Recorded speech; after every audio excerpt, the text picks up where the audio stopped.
Welcome to the Todd Shapiro Show on SiriusXM Channel 168, Canal Laughs. Today's show's brought to you by our wonderful sponsors. Pizza.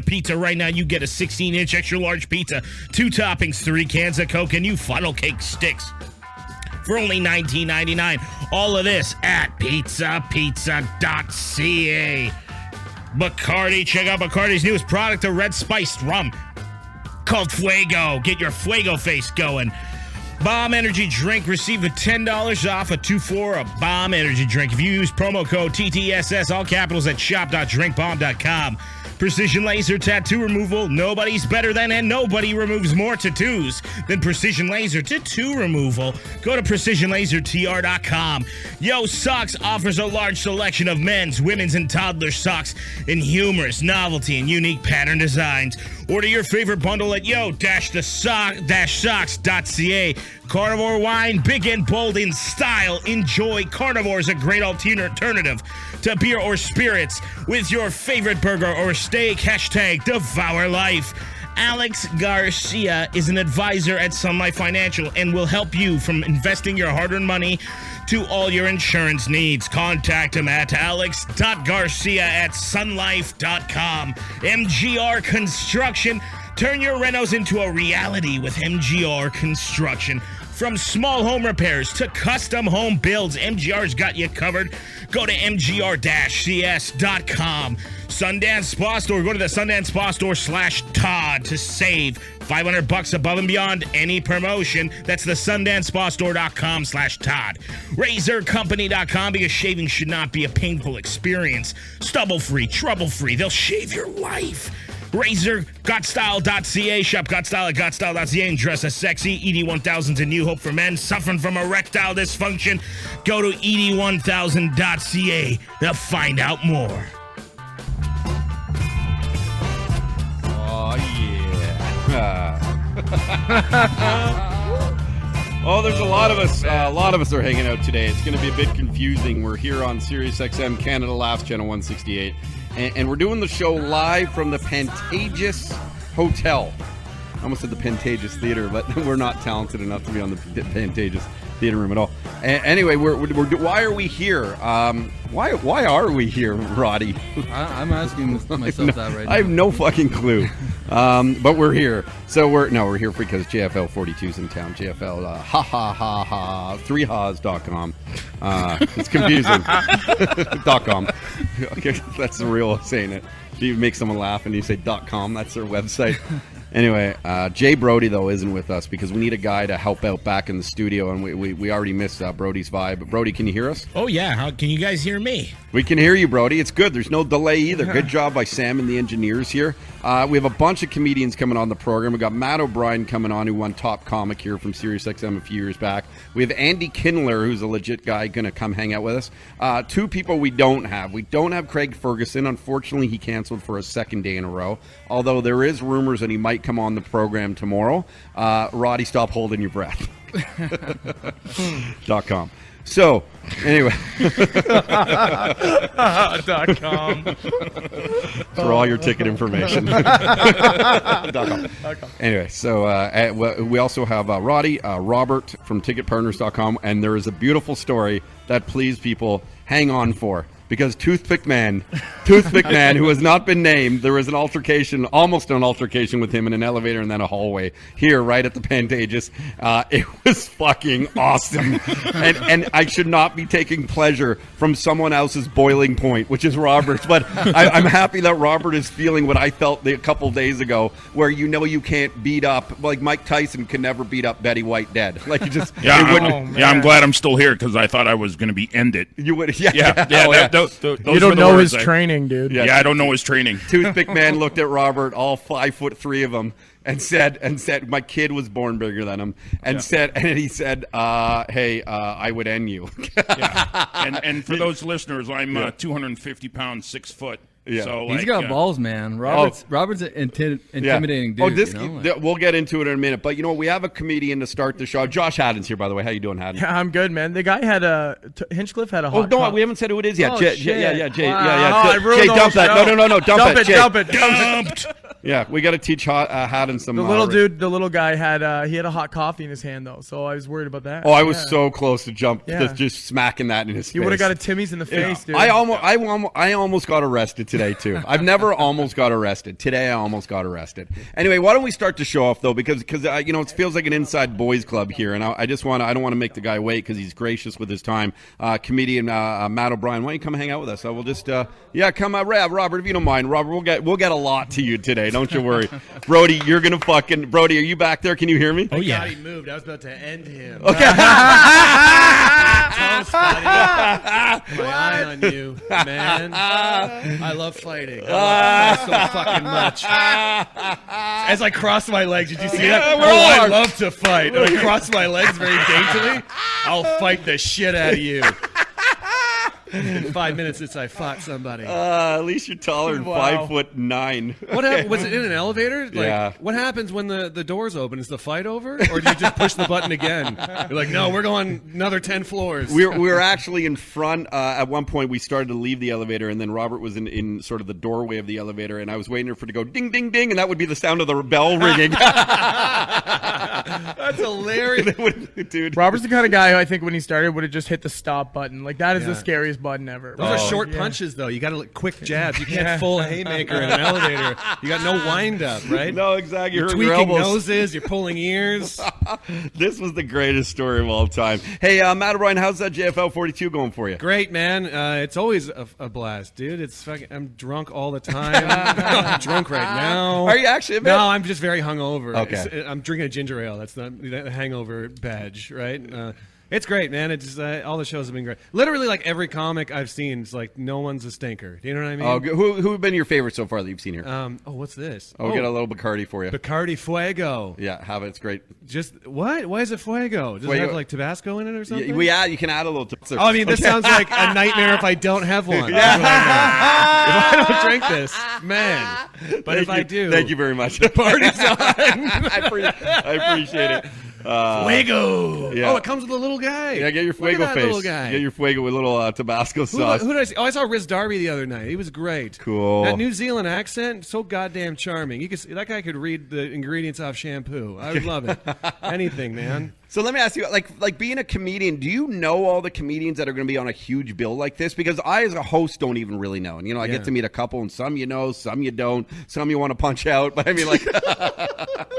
Lightly jab in an elevator. Like, do you do your research in case you're hanging out at the Pantages and maybe I'll bump in someone I didn't know, but at least I've done my due diligence on them, and then you can have a conversation with them? Yeah, I guess research. I don't know. I listen to a lot of podcasts as it is, so I recognize these people from podcasts. Also, I'm in L.A. a whole bunch, so I see them at shows down there. I don't talk to them, but I know them, like just their faces. So anything. I feel weird talking to comedians, especially when they haven't seen me perform.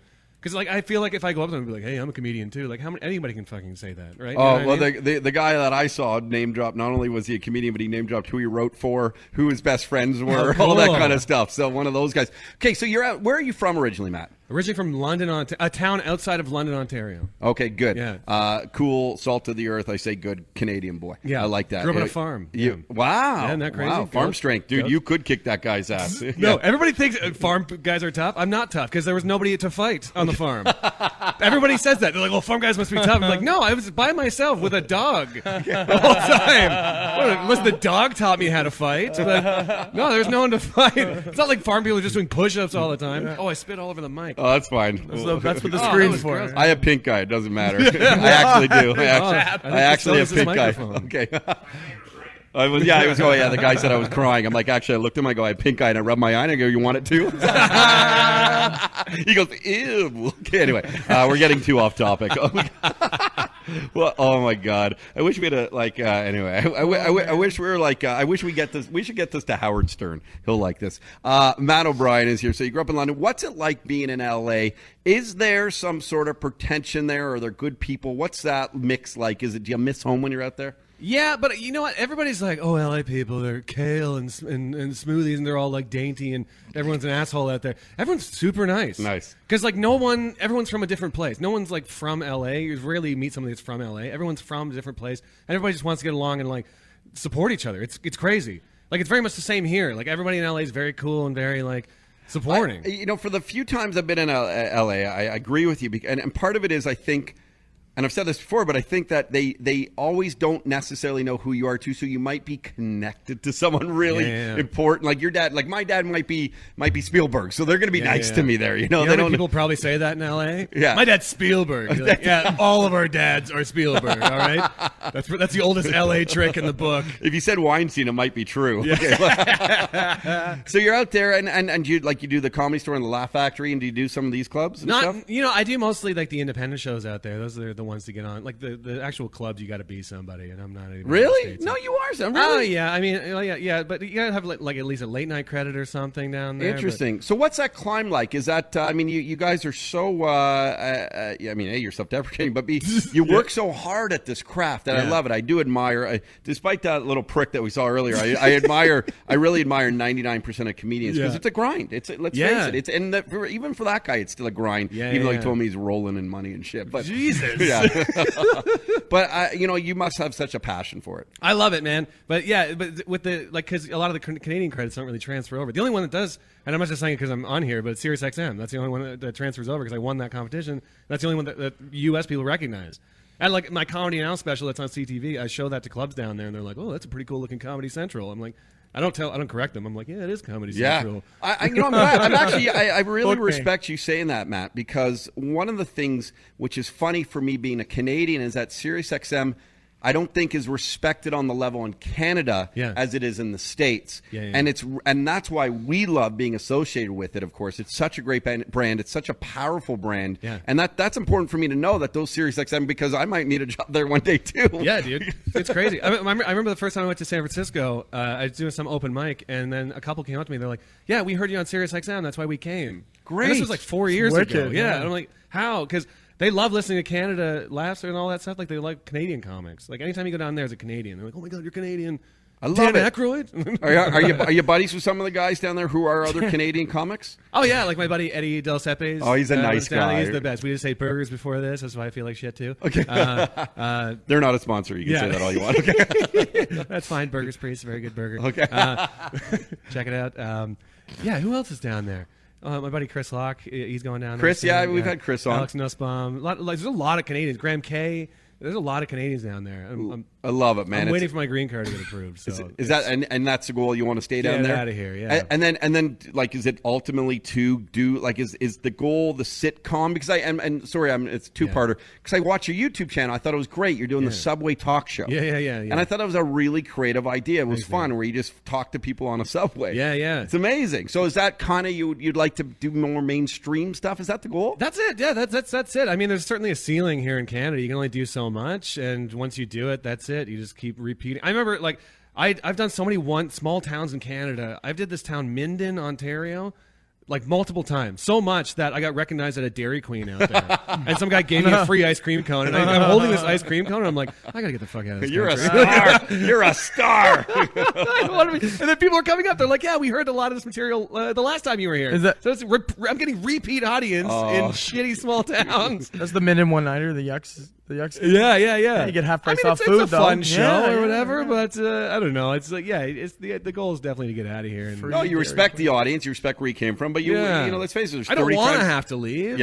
but it's I got to explore other subways to do a talk show on. So there's a lot of subways. Would you go and do that in other subway systems? I've talked about it with production companies. Yeah, I'd love to tour it around and just do like London, England, and like New York, and just different subways. Underground, the A train. Yeah, do it. That's why I set it up, because I'm like, this is pretty much a set already. The lighting's fine, and there's already a live audience. So it's very smart. I mean, and if you did it in New York, you might die. But I mean, that's why Canada's the perfect place to do, because everyone's very polite. Every time I film, people are like, "Oh, shoot, they're filming!" Like they're shushing other people, and everyone's watching, and everyone's very nice.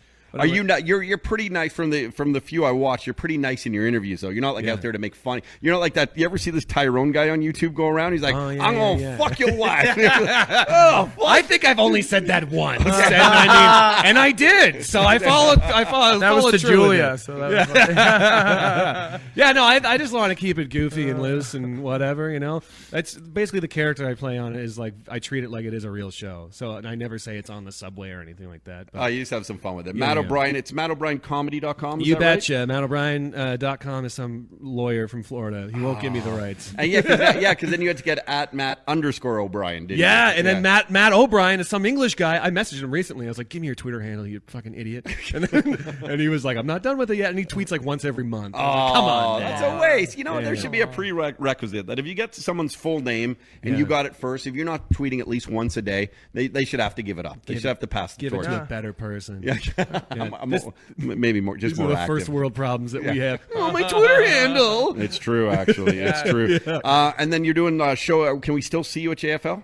Where am I going to be? Actually, I just did the Rivoli last night. I don't think I might be opening for some people here and there, but just look. I'll be hanging out. I'll be around. But you're on a whole tour right now too. I saw on your website. Yeah, I mean, I'm doing a bunch of colleges and stuff. I'm doing a town on Friday called Nottawa. Did you know this existed? It's not Ottawa. It's Nottawa. Come on, like that's a real town. It's a real town, Nottawa. That's the best. And you know where it's near? It's near a town called Flesherton. Oh, yeah. Isn't this country disgusting at points? Yeah. Flesherton. It sounds like a great the mayor's place. It's near Orangeville, right? Up there? It's near Orangeville? Yeah, Collingwood or something? Like, yeah. The mayor of the Fleshlight. Near Arthur. Yeah. The speeches are just like, puts it up on the mic, just vibrating. Yeah. Listening. Well, listen, dude, it's great that you're here. We love supporting Canadian comedy. We love supporting Canadian comedians, especially people who are, get that it's the climb and understand who they are, and just because they have one or two credits to the name doesn't make them the next, a Richard Pryor or something. We do appreciate you being here. Go and follow this guy. He's a great dude, Matt O'Brien. Best of luck, and on the subway, just make sure you don't bring the shoe cams for that whole new experiment. Okay, I won't anymore. Okay, fine. That would be good. We'll be back in a second here on Canada Laughs, Channel 168. We're broadcasting live from the Pantages at JFL. We're going to bring Robert on soon. I believe we're getting to Andy Kindler. Elias Theodoro is going to drop by. We have actually a phone call with Steve Hofstetter from LA. Lots going down. And then Jay Brody, you got to chime in at some point too. Thanks for chilling with us here on the program.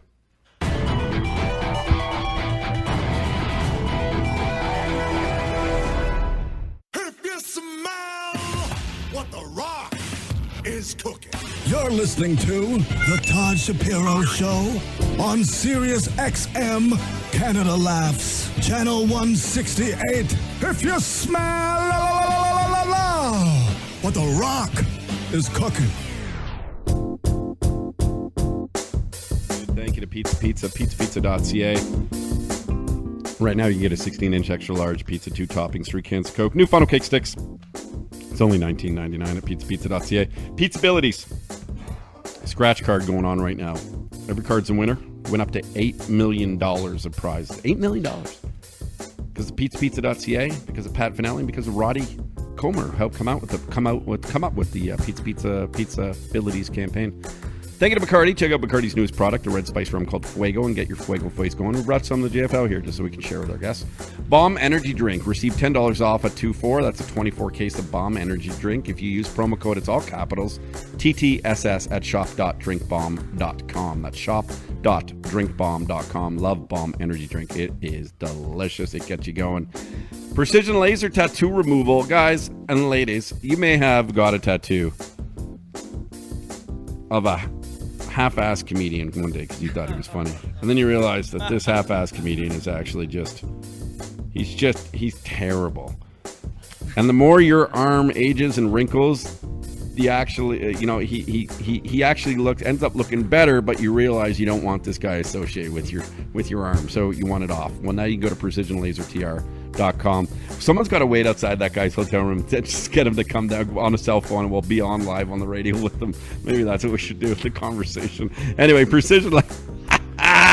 Robert over there, he's so mad. PrecisionLaserTR.com. Make sure you go to @ZapThatTat Precision Laser Tattoo Removal. This is amazing. Think about it. It's just amazing. People have messed up. They got bad tattoos. Now you can get it removed. And thank you again to Sundance Ball Store. If you go to the SundanceBallStore.com/Todd, you'll save $500 off above and beyond any promotion. We'll be back in a second. I believe we got Steve Hofstetter soon. We also have everyone else. Robert, we're going to get into we'll be back. Thanks, Jay. We'll be back. Right now, we'd like to introduce once again the multi-talented Todd Shapiro. In this next song, Todd is going to sing live to a pre-recorded track. And That includes playing the sax, the drums, the bass. Dude, he does it all by himself. I told you he could do it all. Here he is, Todd Shapiro.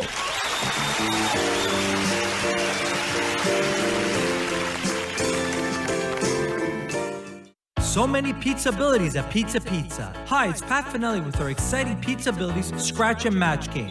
Receive a scratch card with every pizza for your chance to win prizes like $11,000 in cash, gift cards, or a family vacation to Universal Orlando Resort. Pizza Pizza, where the pizza abilities are endless and the pizza's phenomenal. 9, 6, 7, 11, 11, Pizza Pizza. 9, 6, 7, 11, 11. So many pizza abilities. Yeah, word up. Ladies and gentlemen, it's time for Jay, the don't tag talk team over my champions part of in the the Pizza world. Pizza. Jay the Bruiser Brody and Todd the Tickler Shapiro. Two creepy dudes who will do anything to win. Who are we kidding? They're too busy eating ice cream and mixing it with poutine to get off their lazy asses.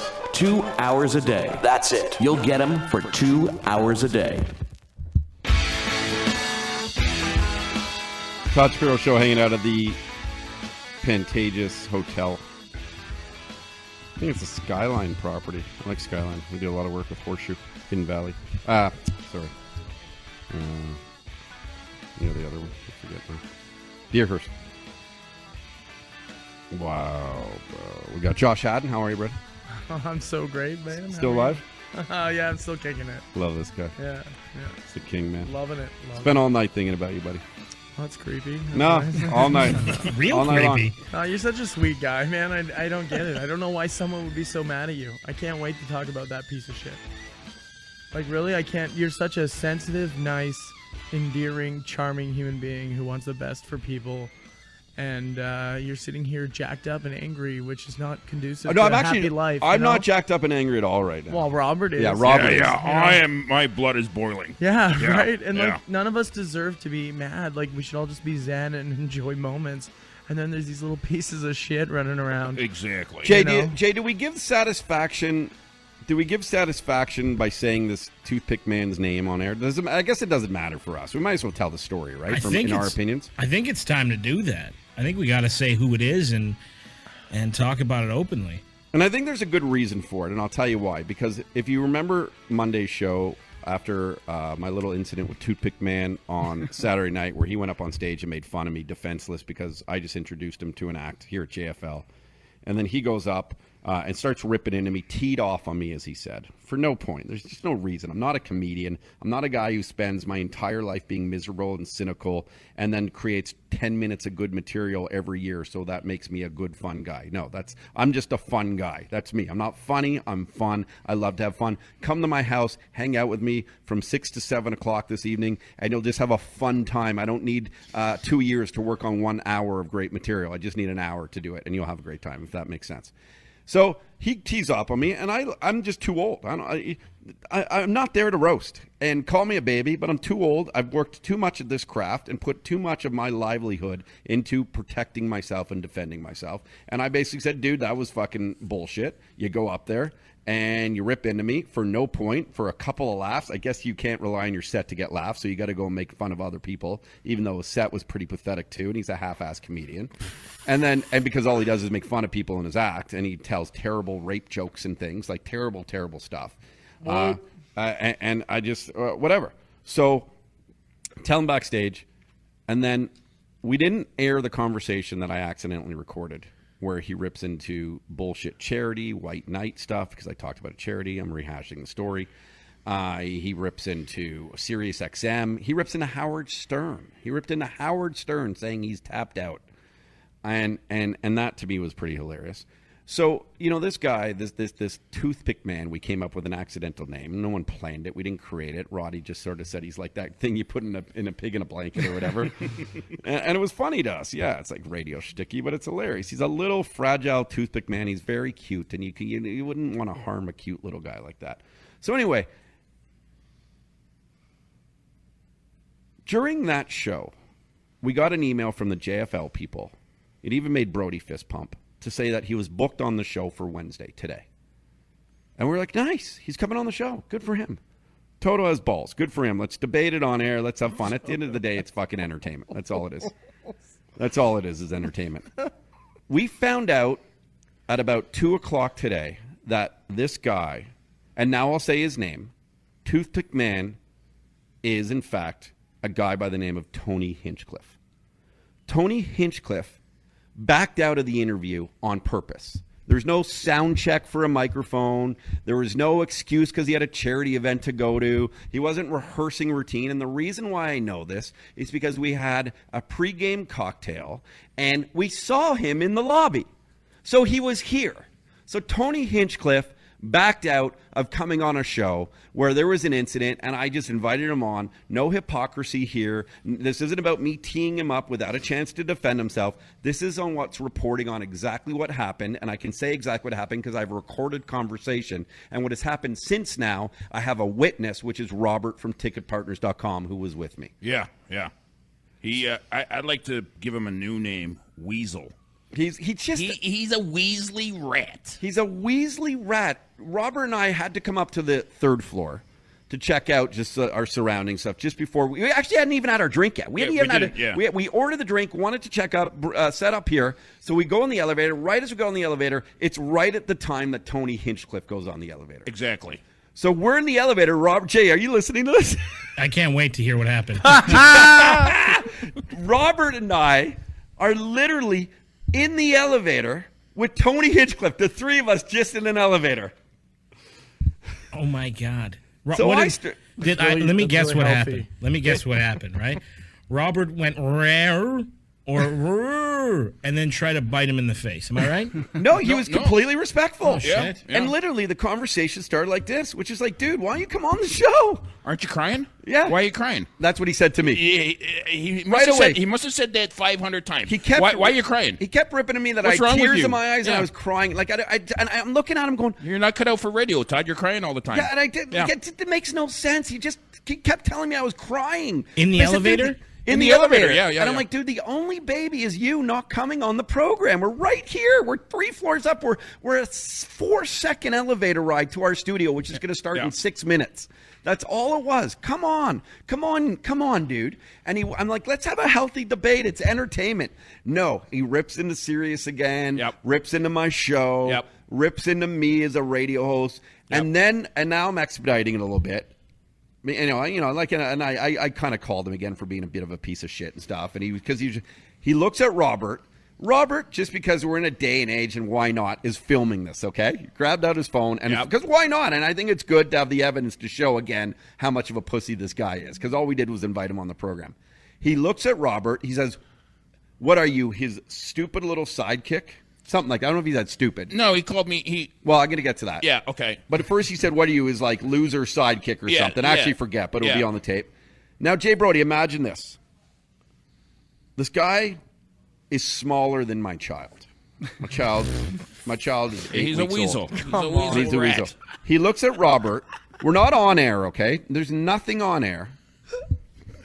And he had this shtick going the whole time, so he didn't just play up to a camera being recorded, because he was doing this with me in tears and trying to make fun of me and how pathetic I am. I have no money. How can I afford anything in radio? This kind of stuff. He just went on and on and on and on. He looks at Robert J. Now imagine this. If you don't know Robert, Robert's an intimidating guy. We know Robert with a big heart, so he's not. He's got godless eyes.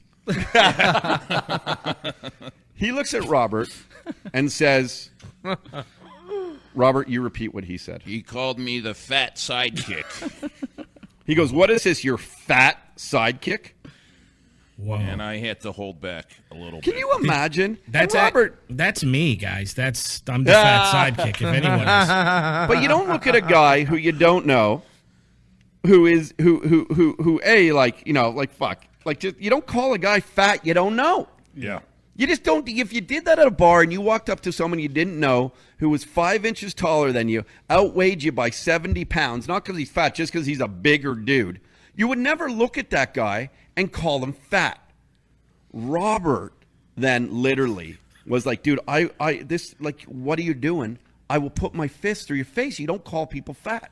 Yeah. And then Tony Hinchcliffe replied, and it might have been funny because it's like for the literal sense of the words. He's like, how could you even possibly do that? Put a fist through someone's face, which you actually could, because if you cut him open, you could actually you could put it into his face. Well, I would crush his skull with my fist. You'd be then fist fucking his face. Yeah. But and then he looks at Robert, and he says he would end Robert. That's Steve Hofstetter, by the way.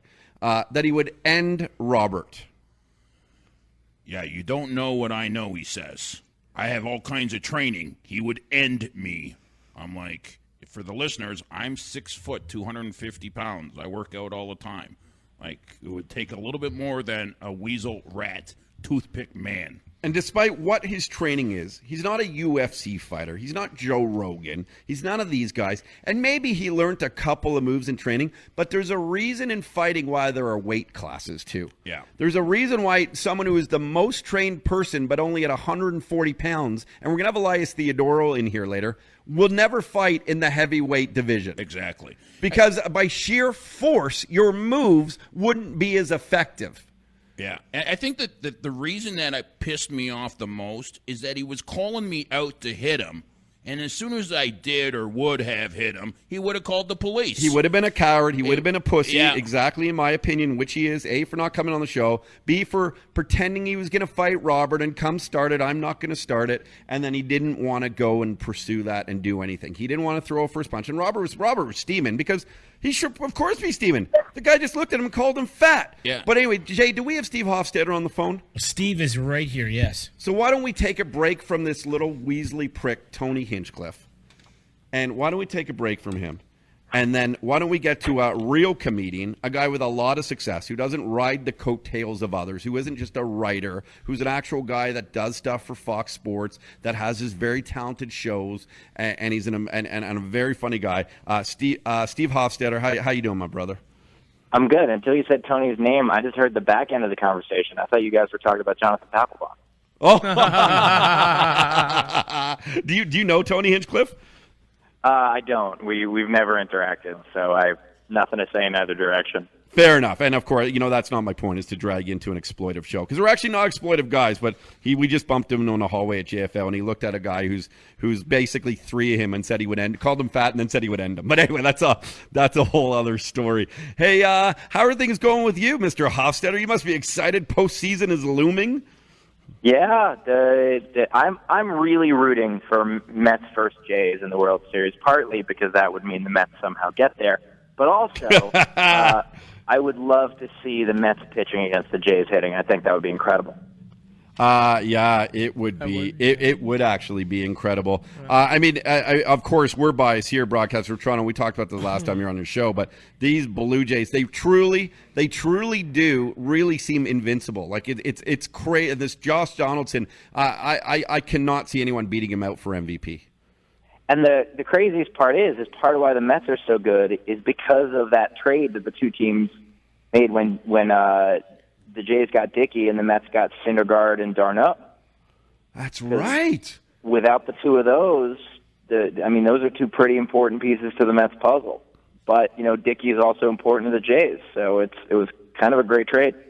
And I apologize if I've asked you this before, Steve, but your job really is like a dream job, isn't it? You still get to be controversial. You still get to be you, which is funny, a comedian, a guy who respects things but is funny, balls out funny, and do it representing like the major leagues and working with Fox. Do you ever pinch yourself? Oh, last week. So I've got a new show coming up. I can't say too much about it, but it's going to air on FS1 the night before the World Series. Wow. And to do it, I got to go all over the place and talk to a bunch of different people, aside from interviewing Pedro Martinez and not really making him laugh. But, the crew enjoyed it. And doing amazing stuff like that. I got to go into Citi Field and go into the batting cages that are, deep inside the tunnels, and Kevin Long teaching me how to hit. And it was just, in that moment, I was like, where the hell, how did this happen? It was one of those things where I sent the pictures to my brother, and part of me was like, oh, he would love to see this. And part of me is like, he's just going to hate me. Like, the second he sees that I got to do this and he didn't, he's just going to hate me. Yeah, a little envy for sure. I mean, it's the coolest thing.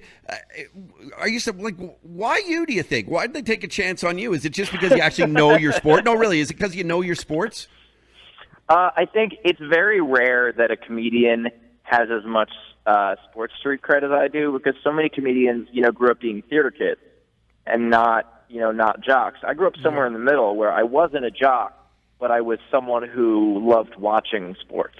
And so I know a ton about them. I've played a little bit, not of any note, but that's a little bit rare. And so because I'm the cross section of the two, the way I put it, the same way, when I throw out these first pitches and people say, "You any good?" I say, "Yeah, for a comedian, I've got a fantastic arm for a comedian." Yeah, you're like, you'd be a ringer in the comedy division of softball in the evenings, for sure. And I'm very funny for a baseball player. Like, if that's awesome. Roddy Comer. Yeah, it'd basically be me and Brandon McCarthy, like that. But it's just a neat little cross section, and these are two things I love to do, and it's been great. Like, I got back page in this month issue of Golf Digest. They did Golf Digest did a comedy issue, and they had me write an article for them, and I mean, it's been an amazing year. I'm so happy to hear. You have an idea too for you have a new ticket idea for shows that I'd love for you to share. Oh, so this is a thing we've been doing in LA since February. So I'm at the Laugh Factory every Wednesday in Hollywood, and now we started doing it at the Long Beach one every Thursday. And what we do is every promoter goes backwards. They go, tickets are $20, and then no one buys tickets. And they're like, just kidding, I'll give them to you for free. Just please come to my show. And so we went the other way, and we said, well, what if we do it the other way? Kind of inspired by Bolt Bus. And, the idea of it starts out free. The first 50 tickets to the show are always free. And then they go to $5, and then $10, and then $15, and then if you're really late, they're $20. And we sell out almost every show because people are always worried that the tickets are about to go to the next level. It's brilliant, man. It's incredible. And it also rewards people who are true fans of the show. We have regulars who come every single week because they know that they can get in free if they plan ahead. So it's kind of great. It's prostitutes have been doing that since the beginning of time. The first one's free. Supply and demand. I love it, man. I absolutely love it. And you tweet. I follow you on Twitter. And you're engaged. I follow you on Facebook too. I comment a lot on your stuff on Facebook, hoping you might know. Because I don't do that a lot. I'm like, he's been on our show 3 times. Maybe he'll remember me. Oh, I absolutely do. I try to like when you comment. You were doing. You were talking about some like Yom Kippur Atonement stuff. I saw the other day. But anyway, you also tweet a lot about women's rights. And you were getting what's going on with you're really behind women's rights, aren't you? It's so funny to see like all these, idiot guys who will comment and be like, everything's fine now. I'm like, I think you might not be the person to talk about this. It would be like when you notice that 400 women have liked this comment and like a bunch of guys being like, who cares? Be like, you should care. And by the way, I'm married, so this isn't just a ploy to get laid. Like, this is something I actually believe in. Well, what's amazing is people will, like, the comment in the world, to me, is the world that not enough people are tackling. You could literally gut a whole comedy routine just by reading people's comments on any video. And what's the most amazing part of it, for me, is that 90% of them don't even put a fake profile. Like, it's them. And how, who they are. Yeah, it's who they. Well, they show who they are and how foreign and how completely negative their attitudes are. It's hilarious to see when that happens because, like, okay, so CJ Nikowski, who used to pitch for like 8 different teams, and he's a correspondent for Fox Sports now as well. And so I know him from there, and he got into a bunch of hot water a couple days ago with the whole Bryce Harper and Papelbon fight, because he wrote a column quoting a bunch of major leaguers saying that they thought that Harper should get his butt kicked. And so a lot of people were on him, and he was like public enemy number 1 for like 6 hours until something else happened. And so we're doing like this pilot. We're putting together a pilot. We don't know if it's going to be for a podcast or radio show or what yet. We're just kind of messing around. And it's me and him. Julie Stewart-Binks is also with Fox, and then Danny Jollis is a great comic. And so we talked to him about dealing with that and about the after effects of getting all those tweets, etc. And most of the clip ended up being us kind of making fun of people who comment on something without reading it. Right. And so I posted the link to Reddit, and sure enough, one of the first posts, someone goes, "I don't even have to listen to this. I know what it says." And we're like, "Actually, it make a says point. you. This is amazing." And I just kept writing, "You really should give it a listen." And then he would write something else that it talks about that he didn't listen to, and I'm like, I really think you might need this, buddy. Well, that's what I think the amazing thing about, for our listeners, Steve Hofstetter, if you don't know who he is, follow him. What he does for, like, not just the comedy scene, but for society. I just changed my Facebook. I had like 3,000 friends. They're all depressing, so I got rid of it. Now I have like 100. But I used to follow him for years. And like we'd talk the odd time or whatever, but it was always like social justice posts. You know what I mean? Posts to help comedians. Hey, I'm running this festival. Hey, we want to help you with this. And it was like tips for comics. And it was all these things that just, like, he was just such a, like, maybe you're shit in real life, Steve, but like you're this is Josh right, talking. but your public profile was just so, hey, I want to help people. And it's weird that you use the platform that you've been afforded or you've worked for to try to help things and bring light to issues that a lot of people ignore, as opposed to what almost every other comedian on my Facebook page did, which was, hey, come to my show, buy these tickets, check out my album, blah, blah, blah, right? So make no difference. I think it's awesome that you do that, Steve. So. Well, I appreciate that. And you saying that maybe I'm shit, that's probably the nicest compliment I've gotten. That Steve. It's just one of these things that, like, I stand up for issues I believe in. I enjoy doing that. I like affecting change. That's why I'm a comic. I'm a comic, so I have a platform in order to reach people. And, and now that I have one that has grown to some size, I want to use it for that. And the most important thing is, it's funny, the term social justice has almost been co-opted by terrible human beings, like the social justice warriors, the people who will rally for a cause without understanding that cause, without knowing what it'll affect. I hate that I'm quoting or I'm referencing a scene from the movie Bruce Almighty, but have you ever seen that movie? Yeah. Actually, I haven't. There's a scene, to me, it captures human nature so well, where there's a scene where he brings the moon closer because he's like, oh, this is going to be beautiful, and then all kinds of tidal waves happen, and he doesn't consider what doing one thing would do, and I think that is absolutely human nature. And now, granted, pretty shit movie otherwise. But well, you should never and you should never feel shitty for quoting something that means a lot. And we joke all the time, man, but we always try to inspire. And partly because I'm not very funny, but so I go the easy route, which is just being motivational. And I think that's an important message what Josh Haddon said that you did. Steve Hofstetter, you're a wonderful guy. I apologize. We have a very busy show. We're live at JFL42 here in Toronto, where all the a ton of comedians are at. Hopefully, we can get you in Toronto soon and have you live in studio. Fair enough? Well, I would love to, and thanks for giving my Laugh Factory shows a plug. I appreciate it. Okay, of course, my man. And if it's the Blue Jays versus the Mets, we got to get on the phone and do some sort of embarrassing bet for one another. Deal? Absolutely. And if it's the Blue Jays versus the Mets, I'm going to find my way to Toronto because I'm going to see as many games. Hell yeah! All right, great. We look forward to it, man. We'll do a home and home. Thank you very much to Steve Hofstetter. We'll be back in a minute. He's been waiting patiently. Andy Kindler is here. Looking forward to hanging out with him live. Thanks for chilling with us here on SiriusXM Canada Laughs, Channel 168. Follow us on Twitter at I am Toddy Tickles, at The Jay Brody, at Todd Shapiro Show, and like our Facebook page when you search Todd Shapiro. If you do that really good, things will happen to you.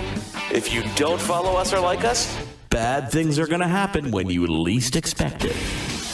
We don't really mean that. We hope you'll believe that crap, do you? We're just grateful if you'd follow us or like us, because then we can brag that we actually have friends for once.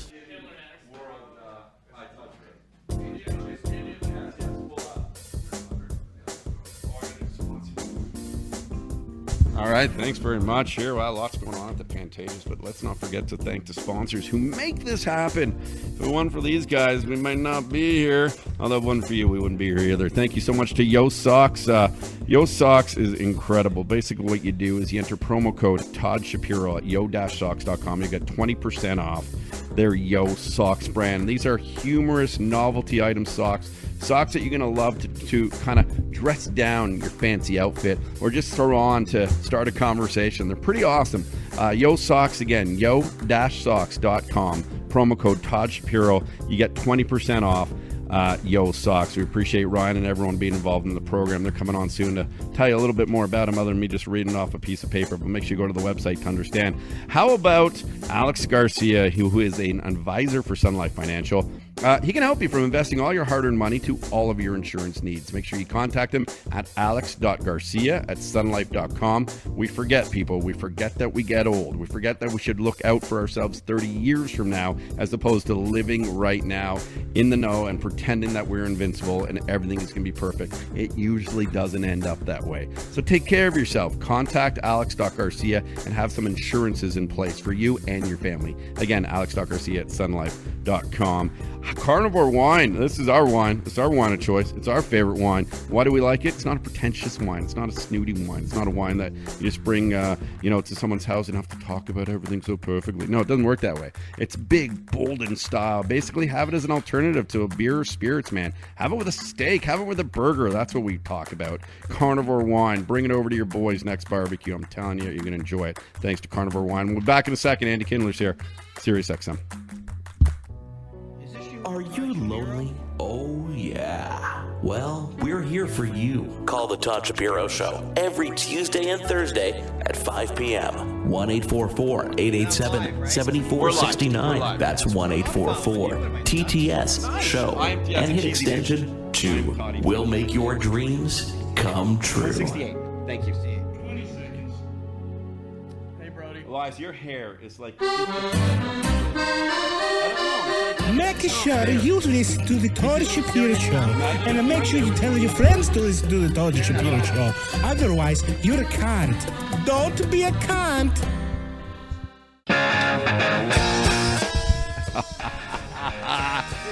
There's so much going on here. It's a fantastic. Robert from Ticket Partners is losing it. We'll get into it in a second. Oh my goodness. What a little weasel.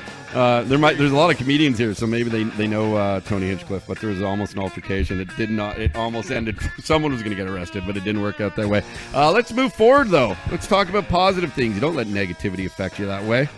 Unless you're this guy, because he seems to be pretty fun. It's, cynical by nature. I like it.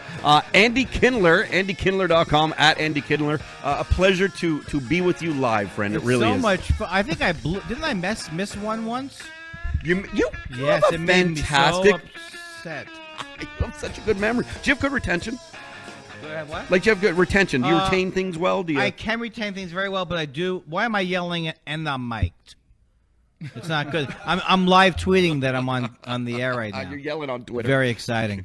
I have good retention, but I also have ADHD, so I don't remember things. So I forget everything that's in my head every 7 seconds. But I have a good long-term memory. Interesting. And you probably remember the things that you want to remember. Right, like that I was voted number one comic of the century. It's a great thing to remember. When I got the sex award. That was an award. At the sex world. I don't know what I'm saying. The Sexpo. The sex, yeah. It was the Sexpo. I'll vote for you. Andy. Largest genitalia. Come on, folks. Best it's sexer. time for me to go blue. Who am I kidding? Number one sexer. Let's go blue. That's the only thing it's missing. Everything from now on will end up in my pants. Every joke. Oh man. Okay. Good starting point. Who grown? Josh hadn't grown. I said, "Oh man!" Like happy, like yeah. Oh yeah. No, mine was a positive. I don't know. He got excited. Hey, not to bring this conversation down. Terminal cancer right here. This guy. Oh yeah, but in a good way. Yeah. How bring that up? How can that not bring the conversation? No, down? because you know what he does. The reason why we great. Isn't it crazy? It's crazy. Fantastic. He is one of the best guys on this planet, and we're just like, let's hang out and have laughs. He's one of the most positive guy, funny guy, comedian as well. And when I say don't bring it down, because I don't want, I'm so afraid now in this world where you have douchebag comics say they write for a roast, so they're like, the most popular thing in the world. And we're a show that doesn't like, we like to just bring the energy up. And that, I think I brought it to your attention. So if someone's groaning, someone isn't like, uh-oh, who's this guy? And then a new war starts out, and it's like, and then it comes out later. This show would go really well if Andy Kindler won the Best Ignore the Cancer Comment Award. But wait, now you look so great. Thank you. Are you sure? How do you know you're gonna... I'm not sure. No, I am not a doctor. No, I'm not sure. Yeah. No, so you could pull. Sure. You could pull through. They could be lying, all of them. Yeah. So I'm not sure, but yeah, feels like it. You look good. I saw a picture yesterday. You looked better than everyone else in the picture. Yeah, the one. I did look best. Yeah. Out of all those people in that picture we took, I was the best looking person in that picture. They all look frail and sick and sad. What's your secret? What is your secret to being vodka? A lot of vodka. Are you drinking a lot of vodka? Yeah, about 20 ounces a day, 1 an hour. Are you actually? From morning to night. Yep. Yeah. Well, the thing that's nice about that is that anything where you have the actual amounts always sounds medical. It is. I'm on 20 ounces a day of vodka. Yes. I actually prefer milliliters. It's metric. How could it be? How could it hurt me? No, it was an American diagnosis. So this is an American script. We haven't quite figured out the whole metric system here anyway, even though we say we are. What my argument is? Talk to us. And it's time for me to launch. And if there's a sound effect of me launching into material, that'd be good. Why don't the Celsius thing? Just give me the temperature. If I have to divide it by 9 and add a thing, how's that helping? Just give me the normal Fahrenheit American temperature like God meant it to be. And cut the crap over here. I don't need a GPS telling me in 100 meters make a left. I don't know what a meter is. At the end of what seems like a steeplechase race, make a right. New material, folks. And this replaces my Y2K material, which I'll be dropping tonight. Y2K, why not 2K? Andy Kindler, you decided after a decade or 15 years to work on new material? Well, actually, for years I was an expert at bringing back old material in a new package by saying, hey, such and such a movie just came out on DVD. Pretending like, oh, MASH is available now on video cassette. What's the deal with Radar? Jeez. And then I would say, folks, it's the 20th anniversary of when we celebrated the bicentennial. And boom. Oh, man. Bicentennials are crazy. You really got the millennials of loving that material, didn't you? It was like a history lesson. My Truman material is not. Truman. Oh, man. I never get a laugh from this joke, which I, of course, think is hilarious. I'm a big fan. Well, the joke is that Harry Truman, whenever he was interviewed, it always went the same way. They go on the show, Harry Truman, great to me. You've had such an exciting life. What would you say was your biggest thrill?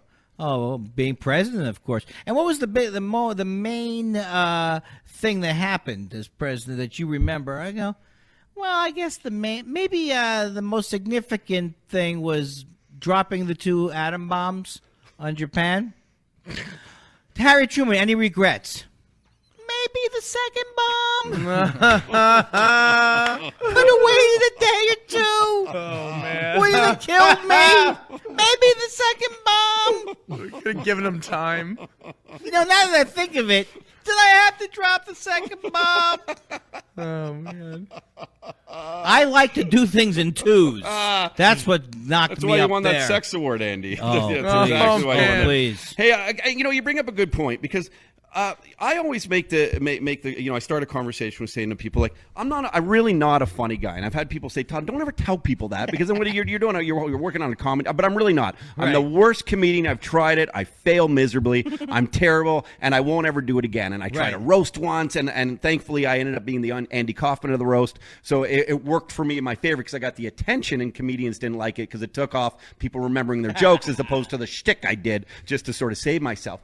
But I like to be a fun guy, and as corny as that sounds, a lot of comedians, and tell me if I'm right or if I'm wrong, Before you say it, should I tell you? Or Tell me now. I think you're right and wrong. Thank you. Okay. So, but a lot of comedians, and I've been so fortunate to meet a ton, that they're actually pretty miserable guys. Like, a lot of them don't live a very fulfilling, happy life. But what they do is they work on like 30, 40 minutes, an hour. They get a great material over a year. And for that hour, dude, they fucking crush it. But for some reason, there's this darkness.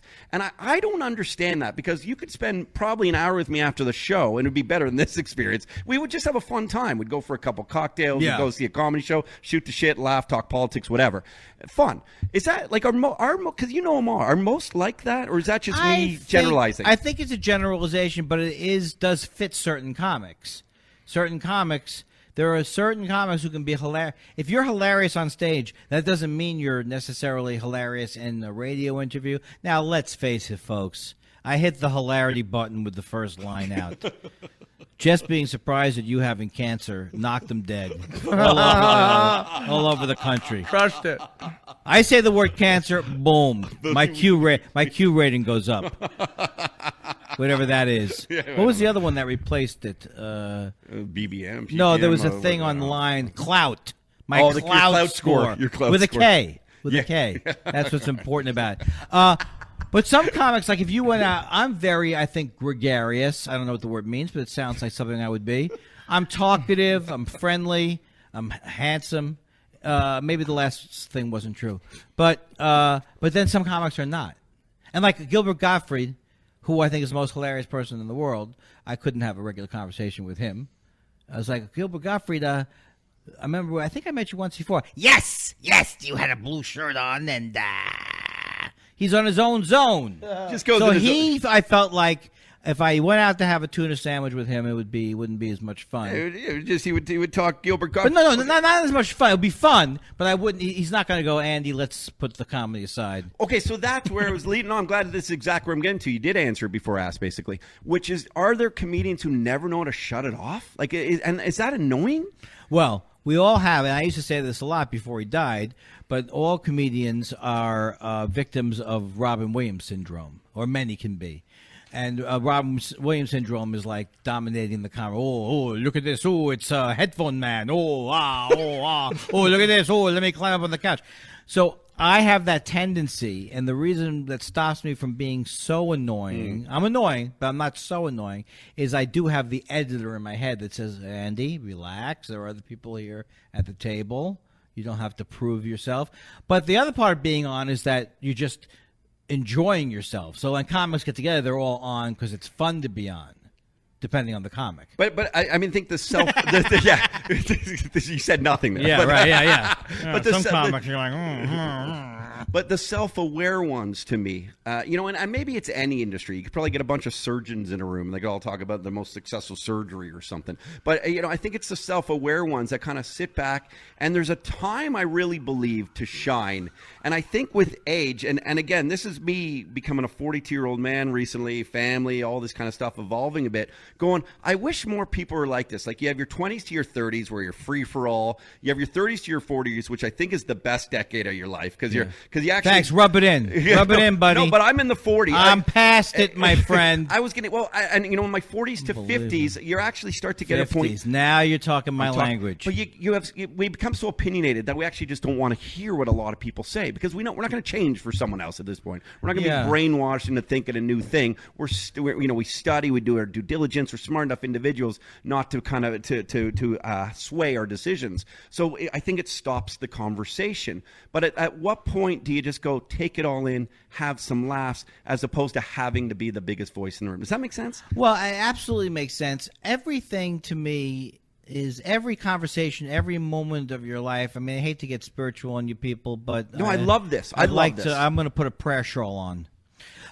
Prayer shawl. Is the laugh track off? I need a big like a I Love Lucy laugh on that. My prayer shawl. Every moment in life can be an opportunity to have a real moment.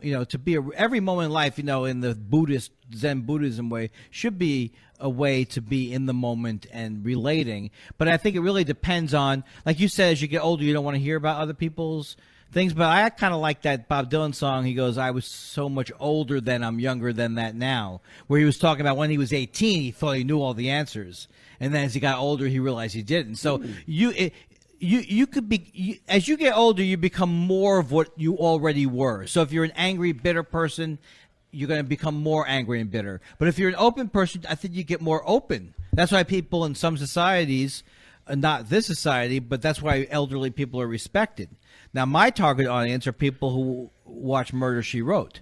So, and Marcus Welby. I have a lot of Marcus Welby fans. So you get your audience. Yeah, and I have a lot of you'll see a lot of geriatric commercials. I endorse All the hover around on medication. Yeah, contraindications. Hover. Yeah, I love when the one thing about Medical those costs will be covered. I love when the one thing about those commercials where they tell you all the side effects is all the wonderful things they're doing while they're telling you the side effect. If my stomach was bleeding, I look at him. The guy's getting ice cream in the commercial. He's not upset about it. He's wearing white shorts. Yeah, so what if his kidney turns into a liver? Okay. That guy is on a boat now. What does he care? But the other thing is that some comedy, and this is absolutely true, if you do comedy for a long time, you don't love it. Like, I love it. But if you get to where you don't love it or you're upset, then you don't want to do any, you start to close down. And that's why you might notice you interview somebody and afterwards they're shut down. It's like they've made that decision. I don't want to let anything else in. And sometimes it's understandable. Maybe they are like just crushed by their own life at that point. Well, and I think ultimately maybe what I'm getting at is a guy who's just an interviewer and gets to know people. And it's a quote I use all the time, call it corny as well. It's one that Albert Einstein said, which was, I have no special talents, but I'm only passionately curious. Now, while he lied about that quote, for me, I'm just passionately curious about people. So I get to learn, and then some of it I retain and some of it I forget because it's those that have had an impact on me and those that resonated. And you're resonating with your Zen. Like, it's real. And I guess I get so frustrated with entertainment these days, Andy Kindler, because so many people have a shtick and then they think that shtick's always real. And it's entertainment. There's a reason why that's funny. Can you just come back to life, be a real human being? Because we all have the similar emotions at night. Right. But now I like to think that I'm the same way all the time. You're doing it. Right. So but I know, if I'm on stage tonight and I'm hosting a show, I know that my job is comedy. So that part will be heightened. But my favorite people are people who are the same off stage as they are on stage, unless they're doing a character like Pee Wee Herman or something. That'd be weird, right? Or even like Adomian. But Adomian actually does brilliant impressions, but he does come back to his own personality out of them. James Adomian? I actually don't know him. Oh, he's like one of my favorite. Okay. It's almost like I'm on his payroll or something. Okay. He does impressions, but his impressions they all have a point and they're brilliant and they're incredible technically, but his personality runs through. Yeah, but if he was just like in an Uber on the way to the venue, he wouldn't be talking to the driver and those impressions to get him there, would he? He might, because he is that way. I was going to say, because he's a character is what you're saying, right? He is your favorite people are the ones who, I'm trying to think of a great example right now, and I can't, but who are just over analytical, cranky, off stage. You know what I mean? And then when they're on stage, you're like, oh, they're over analytical and cranky, but they just heighten the funny. Is that what you're saying? It's right? kind of like that, too. But maybe these people that you're kind of like saying drop the shit, maybe you don't like their shtick to begin with. In other words, what? They're not that funny to begin with. Maybe you just don't like them as humans. Right? Right. Or you're sensing they're over the top. Okay, but you know what? And that's actually, thank you. You just helped me out, because that's probably what it might be. But with you, for instance, in some of your comedy, you'll take digs at people. You'll go at people and you'll have some fun with people. Everyone knows what you do and everyone has some fun with it, especially those State of the Union addresses and all that kind of stuff. You do it well and you know what you're doing. You're poking the bear. But you're not doing it here on my program. You're not doing it, when we go and have if we were to have a drink at the bar, if you were to have a drink with me. And I think that's ultimately what I'm getting at. It's like you're showing me a realness and a genuine Andy Kindler, which makes me want to go and see you, as opposed to always hearing the guy. I'm like, okay, you just did it. Why do I need to go pay $40 to see it now? Well, you're absolutely right. And I'll give you another example of that. Like if I go into a regular, if I'm talking to a civilian, and he says that he loves Larry the Cable Guy, and I'm in a deli, or let's not make Larry the Cable Guy. No, it's a great or Carrot Top. Top. I don't start to excoriate. And my new word is excoriate. That's a big word. I don't excoriate. I don't yell at them, because what's the point? In other words, like when you have a regular conversation, my point on stage is I'm making a point, But I'm not like, oh, this guy likes, I don't spend time trying to dissuade someone who's telling me from their soul, like, this guy makes me laugh. Have you ever seen, like a cab, not just a cab driver, anybody, because I don't believe in hierarchies, but anybody goes, they like, it's from their, I may know in my mind, well, if he saw more comedy, he probably wouldn't like, he doesn't know that this person he loves is doing, because what's the point of it? Why do I need to at that point? You feeling good about that guy? Let me tell you why you should hate him too. And I leave, and then I've taken a part of their life away. So it's more. I don't know if it's social politics or social politeness. No, it's nice that you don't do that because a lot of people. I hear it all the time. I'll be hanging out with 5-10 comedians because we go drinking. Some girl will be talking to her. We're all trying to pick up the same girl, and she'll be like, "Oh, y'all comedians? Oh, you like Dane Cook?" And 4 or 5 of them will just ruin Dane Cook. They'll sit there and they will just own Dane Cook to this poor girl. She's 22 years old. She's had 3 vodka crayons, and she just wants to bang one of us, right? One of us. And she's being nice, and we take a part of her life away, like you said. Yeah. And then we all tell her a million reasons why she shouldn't like Dane Cook. And that's gone. And that DVD her mom got her, or those tickets her mom got her for Christmas the day before she died in the car accident, right? That's all gone, and she doesn't have that happy moment anymore because she realized that Dane Cook is shit. Right, but so you why still do that to people? Yeah, but you're basically saying you want to bang the person, and that's why you're being nice. So that part is not going to win you. It's not going to win a humanitarian award. Hey, guys, back off! I back off. She seems friendly. Hey, let her like Dane Cook. I'll do his bits for her. I can do high-pitched dancing. I got this. Even my sister said to me, not my sister, she's very funny, but I was making fun of Olive. She said she likes the breadsticks at Olive Garden. I started making fun of the food. She goes, "Oh, now even the food I eat is hacky, Andy." It was my boobie's #1 rule you never watch her trying to go to the washroom because you struggle, but you never ever make fun of someone's food while they're eating it. That's absolutely true. Wow, yeah. How many times have you convinced yourself? Like my wife's from El Centro, which is near the Mexican border, the greatest Mexican food in the world. So we try places in L.A., and you think L.A. has great Mexican food, but it doesn't compare to this place.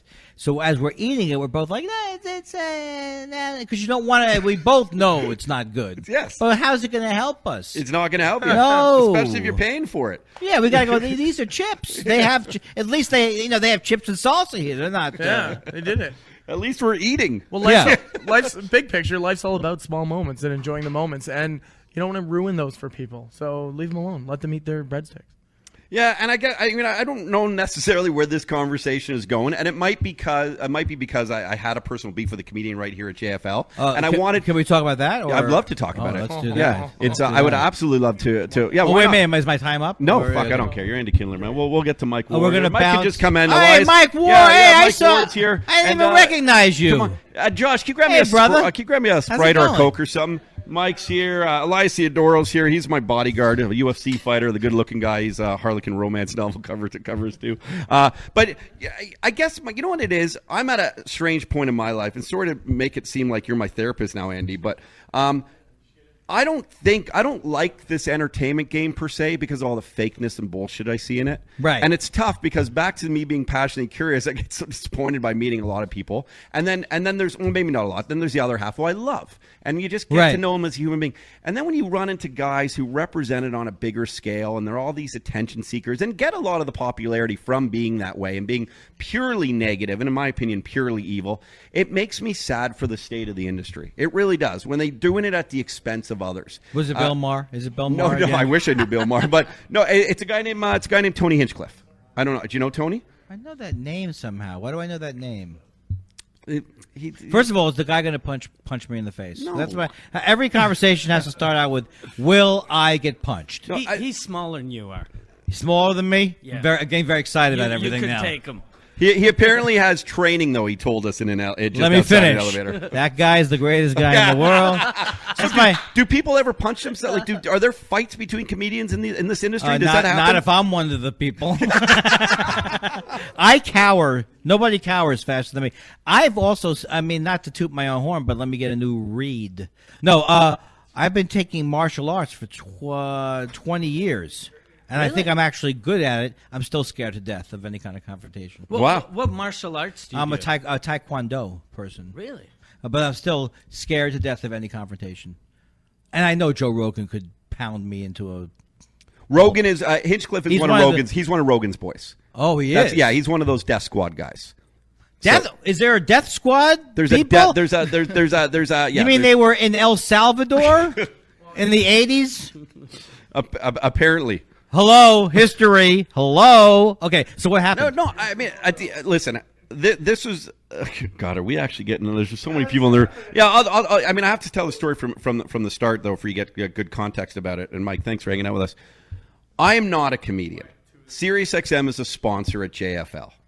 So because we're a sponsor, it affords us to go up to some shows in certain venues and introduce the comedians that come up on stage. Right, yeah. Not trying to be funny, but plugging our show to try and get the one more listener. I already feel bad that you're doing that. You know, well, because I could tell someone reacted. Well, yeah. So I just went up there after a day of doing a charitable event where we raised $2.4 million on this huge high on life, giving back. And I went up there talking about how great Torontonians are for supporting comedy and how great I felt to be a Torontonian speaking to the world on SiriusXM. So this is why you should go listen to us, because we speak to all the world-class comedians. Right. And it was that. And literally, it was just that simple, quick introduction. Thank you, Torontonians, for, we got everyone. We got from Drake to The Weeknd to the Blue Jays right now. I rolled them up. It was great. Hinchcliffe comes on, who I wasn't supposed to bring out. I was supposed to bring out Brian Posehn. So you made him. So you brought the wrong person. No. They told me at the last second bring up his opening act. I guess, and I didn't know he was going to be the opening act. And all I said was, "We got Tony Hinchcliffe. He's coming out now, or something." Nothing bad, nothing good. It wasn't the greatest intro in the world, but he came out. And all he did was for the next 3 minutes is ripping at me and ripping at radio in general. And I waited for after him to come after his little 8-minute half-ass set where all he did was make fun of rape jokes of Bill Cosby and stuff, which I subjectively didn't think was good, but that's another story. And then I just confronted him saying, dude, I think that was a low blow. We're not at a roast. I know you're a roast guy, but I can't sit there and defend myself. Right. And maybe I had too much pride. Maybe I was being a baby, which he thought I was being. But I said I just didn't think that was the platform for it. Right. And then he just went in for the next 20 minutes, a conversation which I have accidentally recorded, of talking about how he's the greatest person in the world, how he's friends with Joe Rogan and friends with Jeffrey Ross, and all he does is make fun of people, and by the time he's my age, he's going to be rolling in it, and how dare I go up on stage and make fun of my bullshit charity, you and your white knight, your bullshit white knight, and give me a half-assed terrible intro. And frankly, it was very hard not to punch him out. Wow. You punched him out? No, I didn't. I laughed. I laughed because it's entertainment. Yeah, I also don't want to jeopardize what I have here. Right. But you were definitely angry. Was I a baby for not letting him go up on stage to make fun of me? I think that everything is intention. If he was being funny about it and it was a joke, but you sense that wasn't a joke. He told me he teed me off to get laughs because I sucked. I'm dog shit. Oh, well, that's not good. Right? I'm not in favor of that. Yeah, and literally, he said, I have that said to me. So then the ironic part is we ran into he was supposed to be on the show today. Because his PR team here at JFL booked him on the SiriusXM programs. He backed out. We then see him in the elevator.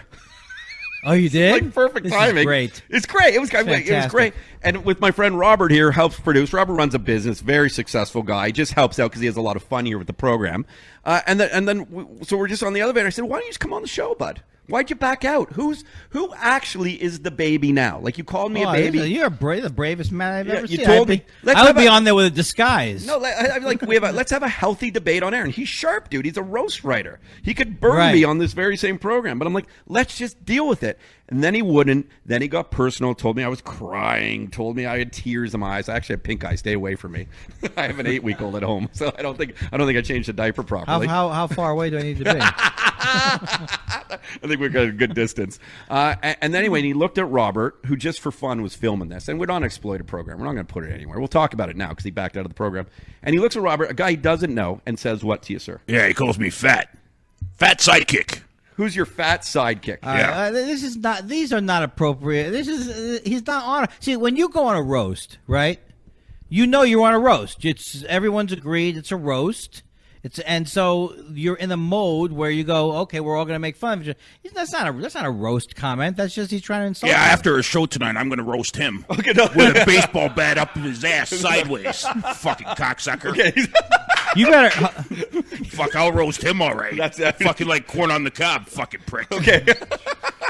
No, but Robert, you should. To say something. There's nothing funny about that at all. And what, about putting a baseball bat no, because I think that's pretty funny. No, about him saying to you, "There's no." Why is he bringing you into it anyway? I don't even understand. He doesn't even know me. I never met the guy. I know. Yeah. See, that's the thing. Like, I can't believe I would know that if I did that kind of behavior. Because a couple of times when I was a kid at summer camp, I kind of egged these two guys on to fight. You know, I was going through one of those time periods where I was a jerk. I go, "You can take that for me," and then they both realized and they chased me down and pummeled me because it was like, so you realize that actions have consequences. So I don't understand why he would. Well, and luckily Robert didn't do anything. And this guy, he's cute. He's so cute, Tony and Schiff. Like you would, like the joke I said is like, Mike Tyson would never beat up Betty White dead. Like you just wouldn't do that. Right. It's not worth It's not worth risking jail. You didn't hear what happened to Betty White at the Mike Tyson fight? She was heckling. She was heckling him. He warned her. She didn't know what punch your lights out meant. And wouldn't it just he's too cute to try and get in a confrontation with. But I guess this is where ultimately this whole conversation has stemmed from. I'm venting to you experienced comedians who are around these people all the time, and I think it was discouraging for me, back to that passionately curious part, going, I love to get to know these guys, and then this guy represents them, unfortunately, sometimes like that, having to name drop Joe Rogan and his friends, and having to keep his shtick going in an elevator, and that to me was, frankly, it was disappointing. Well, you know what the thing is like, again, it's the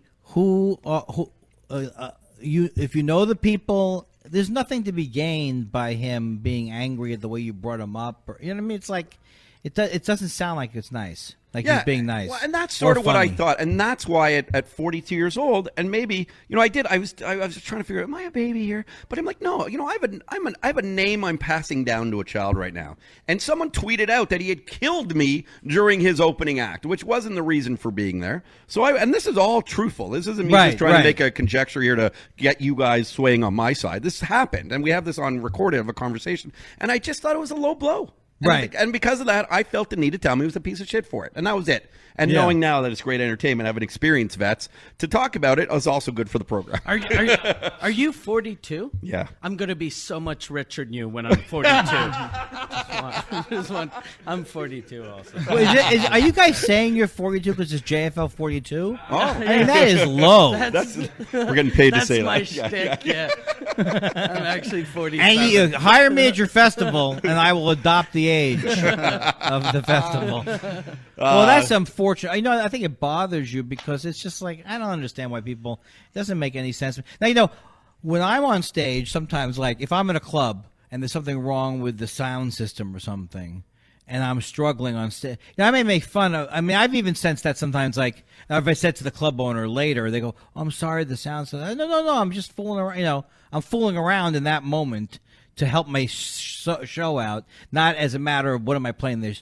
But you see, that's a matter of tone. If I said, "Oh, great, just what I expect from this," can you curse on? Yeah. Just what you would expect from this shithole. You know what I mean? It's like it's all like you go, "Oh, I was making fun of it," but there's certain ways that the intent. The intent is a hierarchy. I'm here, you're there. And that's always bullshit when someone makes a hierarchy type thing. You said it right from the beginning talking. You didn't even know what really we were going to get into, but you said you don't believe in the hierarchical system. And I love that. You respect all. And we should respect all. And just because a guy who I found has written for a couple roasts and maybe wrote for the Bieber roast, it's about a long career. It's about representing everyone who's doing this and respecting everyone's doing this. And then there's your stage time. Right. And I think the stage time is something that this pompous guy hasn't figured out, to talk condescending and to make fun of guys he doesn't know. And his best line, he's got all these credits to him, is fat sidekick. Yeah, that's all he can come up with. Like, what more? Like, that was enough. It was just, hopefully, are there, Mike Ward, I'll ask, are there comedians who are there a lot who get very cocky with a little bit of success? I think anyone that has success gets a little cocky. But maybe he was just having a bad day too. 2 days in a row now. Well, a bad week. How old is he? You know what?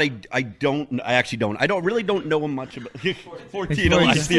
Sometimes you could outgrow things. Like, start out, you could outgrow things. I hope so. And that's that decade sort of thing I was getting at, where I hope he's just this pompous guy working with Rogan, has a podcast, telling me how radio's done. He's telling me how Stern's done. Stern's pathetic. XXM's pathetic. I mean, it's just, those are big balls to say those statements. Right. Yeah. Anyway, I hope there's not you guys are great guys. I fucking love this. I love that we're just having a real conversation. Well, my thing is that nobody who's a disc jockey should be able to talk to me off the air. You know what I'm saying? I mean, I'm up here. You guys see where I am, right? I'm surprised you guys can see me because I'm on a different level, baby. It's cool what you do with your little microphones and your, buy a sleep number bed. But I am changing the world. People like Mike Ward and I, we're changing the world. I gave Einstein that line. Andy Kindler, where can we see you? Where are you? I mean, like I was telling my butler the other night. I said, people are people. I wanted the brown shoes. I fired him. I'm hosting the Alt Show all week. Oh, cool. At 12, and then I'm doing the Tony Hedgecliffe hour. Doesn't it sound like a name from isn't there a Tony? What was the character? Clifton. Okay. Well, don't look. Obviously I'm not a person who can go from one topic to the other. So yeah, I'm hosting that, and then just being America's beloved comedian. AndyKindler.com. If you want a website where the tour dates don't change, and there's not a lot of flashing things to set off an epileptic fit, visit AndyKindler.com. That's important update, though. People, this is where, this is where we are. But Twitter is more current. Twitter's current. Yeah, and you love your Twitter. I love and hate my Twitter, but I do love it. Is it because you can never let it go? Oh, yeah, because in the old days, people could hate me, but they couldn't specifically reply to me with a horrible thing. And then you take it personally. It could be a robot. It could be a software program that you're yelling at. So, yeah, but I do love it. But it hurts. It does hurt. Anybody who says, people go, oh, yeah, I got to you. Yeah, it's not hard to get to me. Just tell me I stink or whatever you want to say. Yes, you can hurt my feelings very easily. But you keep coming back for more, and obviously you keep doing it so well. Andy Kindler, thank you for the chat. I really appreciate that. That's thank you. Very kind of you. Mike Ward, stick around. We have like 100 comedians. We got tons going on. We do need to take a break right now on Sirius XM. Jay's back in studio, dude. I wish you were here hanging out with all this greatness. Thanks again for being with us on the Todd Shapiro Show on Canada Laughs, Channel 168. Here's another listener email to the Todd Shapiro Show. Hey, Todd, I really like your shoe. I think he meant show. That was another listener email. To contact the Todd Shapiro Show, email Todd at thetoddshapiroShow.com.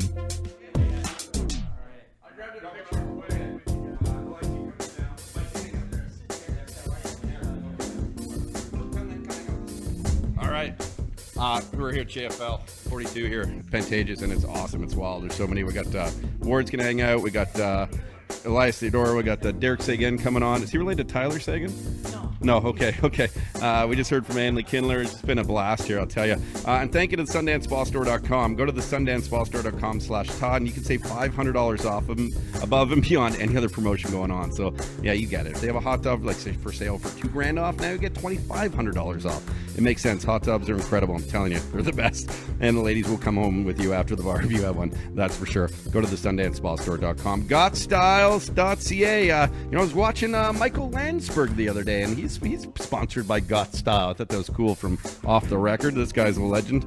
Go to GotStyle.ca, and they will dress you a sexy. ED1000.ca, a new hope for men suffering from erectile dysfunction. It's the facts, friends. 40% of us over the age of 40 and 50% of us over the age of 50 don't have it working the way it used to. And that's that can be daunting for a lot of people. And if you want to deal with it without pain or without medication, make sure you go to erectile ed1000.ca to learn more. This is a therapeutic treatment. Again, no pain or medication there for you. And thank you again to Pizza Pizza. We absolutely love these guys. Truthfully, they're our biggest sponsor. They're with us for a very long time, and they also work within our own family now. As Roddy Comer has written the latest Pizza jingle and done our campaign with Pat Finelli called Pizzabilities. Pretty amazing stuff. Go to pizzapizza.ca and find out more. We'll be back in a second. We got Mike Ward, we got Derek Sagan, we got Josh hanging out Haddon, we got Elias Theodoro, who's got a big fight he's been announcing, and we're excited to hear about that. UFC fighter. It's chaos at JFL42, but we love you being with us. We'll be back in a second. Make sure you listen to the Todd Shapiro Show, and make sure you tell your friends to listen to the Todd Shapiro Show. Otherwise, you're a cunt. Don't be a cunt. The Todd Shapiro Show. It's like FM radio, except it's not shit.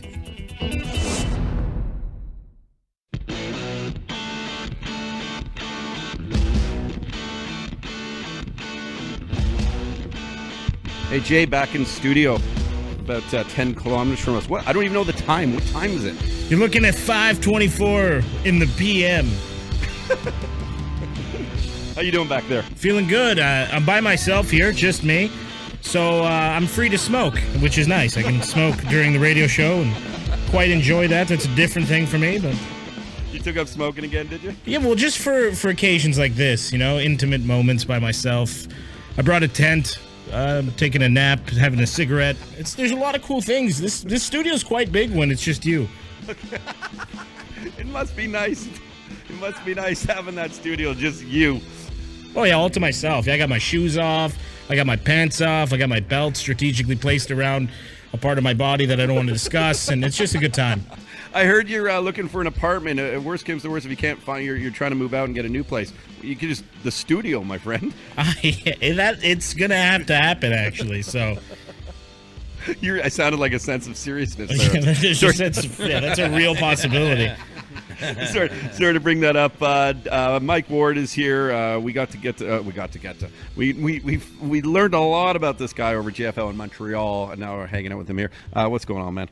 I'm doing good. Yeah, you're a good guy. Oh, thanks, man. And you're funny as fuck, because we went to the Nasty Show, and it's well titled. Oh, thanks. It's coming out in Canada in theaters October 8th.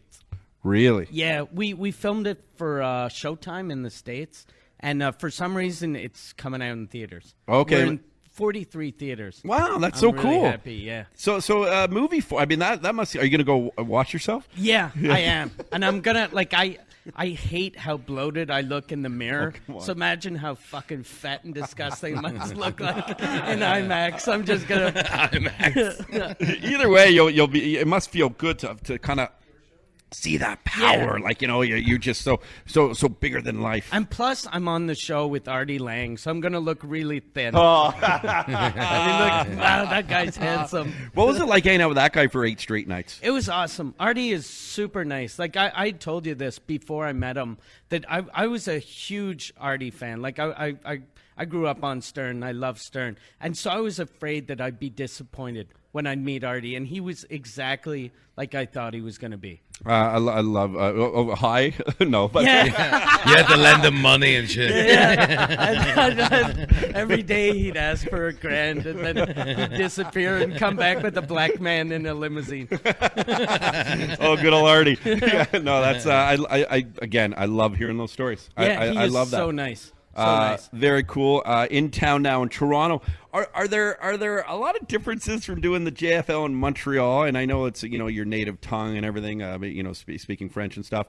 But from the Toronto audiences, is there a difference? The difference I found last night. I did my show and then I opened up for Paul Verzi in the same room, and it was the same exact crowd. Like it was the same audience. Cool. So my first joke, I realize, oh shit, they heard this joke an hour ago.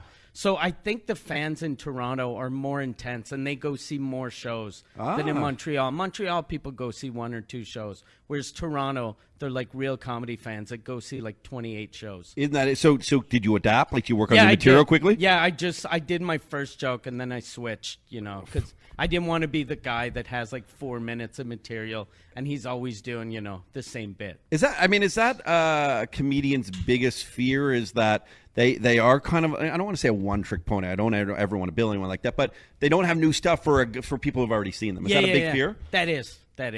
You don't want people to be, because when you go on stage, people are like, oh, I like that guy, he's funny, and then the look of disappointment is the worst. Yeah, because it's they it's like watching a rerun. Who needs to watch a rerun at this point? Exactly. Mike Ward, you brought a buddy with you. Yeah, Derek Seguin, who's a very, very funny dude, who was on the Nasty Show the year before I was. Oh, I was, and you're from Montreal. Yeah, I am, and I have a comment about that. I think that in the difference. People often ask a French comedian, like, what's the difference between Montreal, Toronto?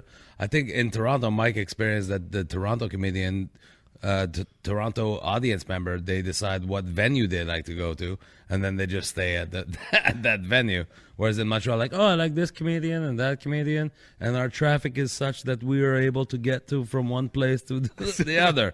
Whereas here is like, fuck it, we're here now. Let's just stay and watch everybody that's do this shitty little bar. We just want to be here. Derek, you're an intimidating looking guy for a comedian. You're a big dude. Do you UFC stuff we're in? This is the couch, man. Yeah. I'm not the actual couch. You look like a guy who could kick some butt in your day. All right, thanks. Yeah. I don't know when my day was, but I'm also 42.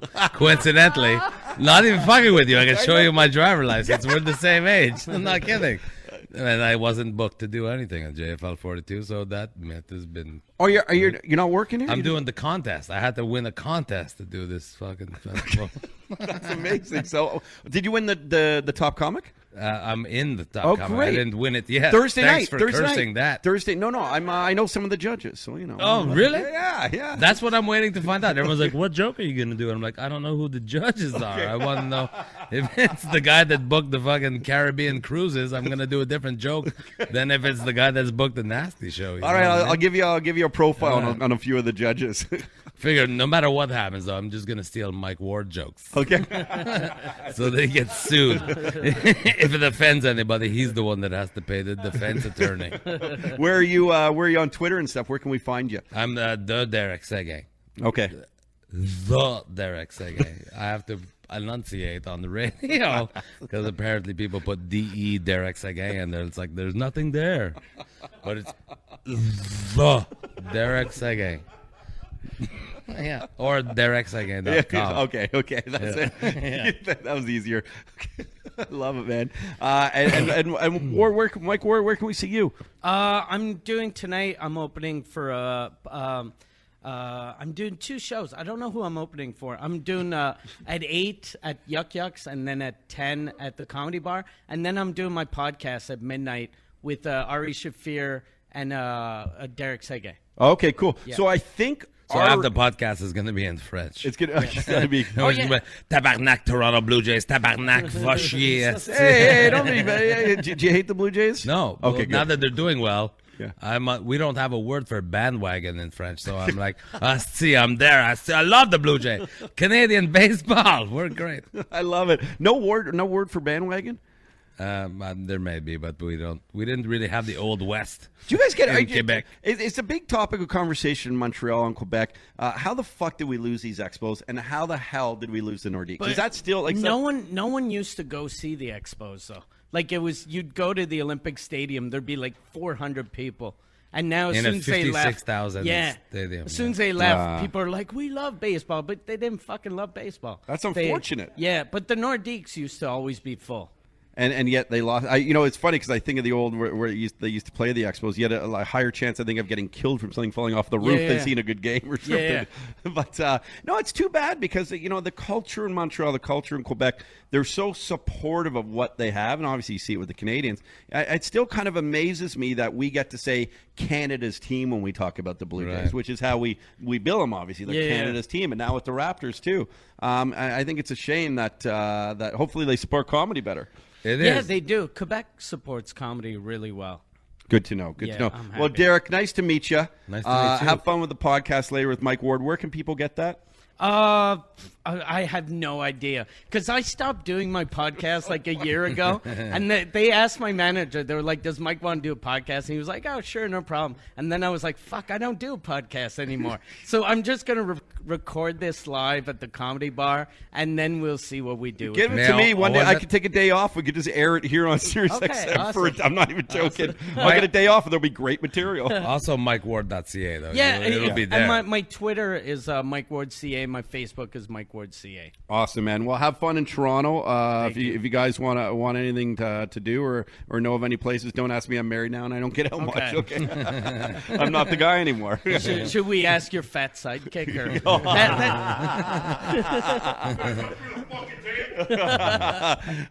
it's hilarious. It's a joke, or because if you missed earlier in the this is what we got to do in fucking radio, which is one thing I hate.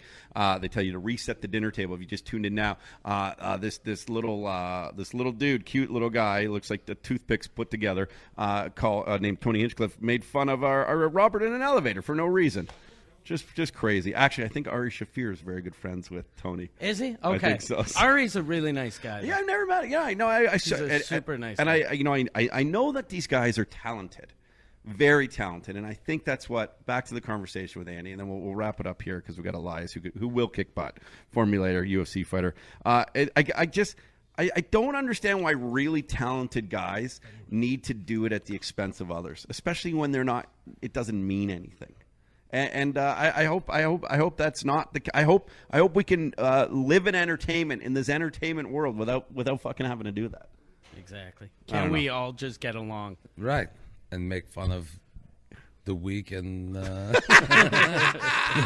easily victimized. Yeah. Let's exploit all the peasants. Yeah. No, I'm fine. Gentlemen, thank you. It's nice to I the one thing is you guys are fucking cool. It's just that you do end up getting in maybe too deep of conversations, but that's the way I got to do my program because everyone else seems to doing it by trying to get the laughs, and I don't know how to do that. And no, you have to talk about the real shit, otherwise people don't get interested. I think they get engaged, right? Yeah. I don't know. I'm engaged. Are you engaged? I am. I'm engaged. By the way, you always wear black. I always wear black, yeah. That's your thing. Now I'm fat, but it's not even because I'm fat. When I was thin, I only wore black. That's your thing. That's my thing. Non-stop. The Johnny Cash of dick jokes. Yeah, I'm the Johnny Cash of dick jokes. Dude, by the way, if you ever see Mike Ward, because we had some really sweet conversations. Those shows are awesome. I mean, it's rare because you go at it, man. And, and people know what they're walking into. And oftentimes, like this, and Derek's dirty too. Oftentimes, people see, like when you go to the States, people think Canadians are polite, and but like I'm super polite in real life, but on stage, forget about it. Yeah, and I'm still polite, but I'm really dirty and wrong. No, you have a very sweet. Fuck you and your wheelchair, but excuse me because I have to pass to the bathroom. You do. You have a nice way of doing it. It's a tone and inflection, and you're not intimidating to look at like Derek is. Thank you guys for hanging out with us. We'll be back in a second. We got Elias Theodoro, the best looking man in Canada, who's been in Vegas, and I can't even imagine the stories. I'll be having sex with him during the break. We're just having it right now on Sirius XM. This is the Todd Shapiro Show. This is the Todd Shapiro Show on Sirius XM Radio. You are listening to the Todd Shapiro Show. It wouldn't be my first choice.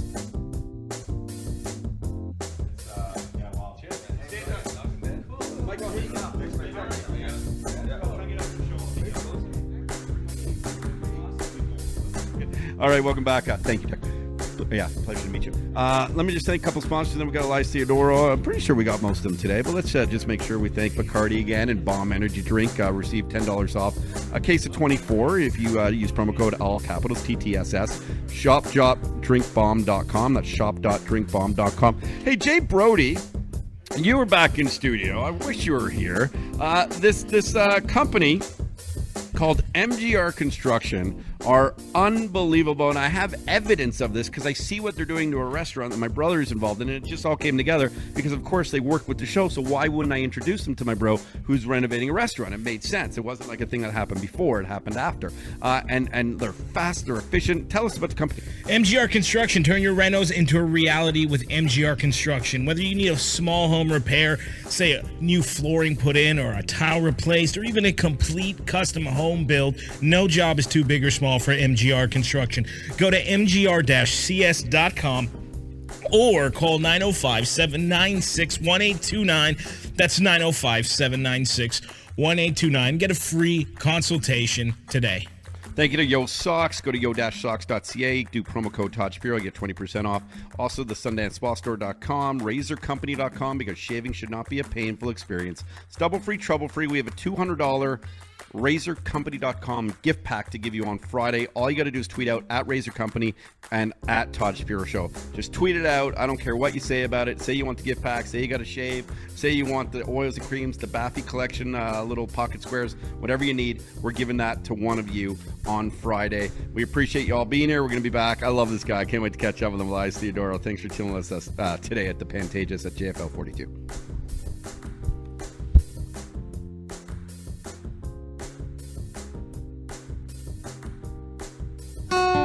You know that special tingly feeling?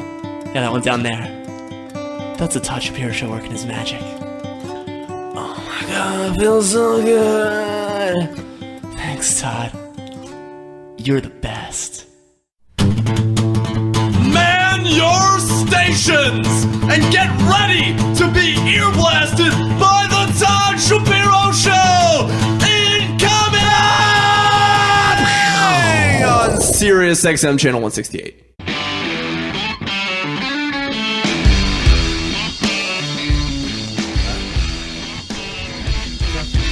I like Falcon Smart. Welcome back. Josh Haddon's here. Roddy Comer's here. Robert from TicketPartners.com used his everything in his might today not to fight a guy who called him fat for no reason.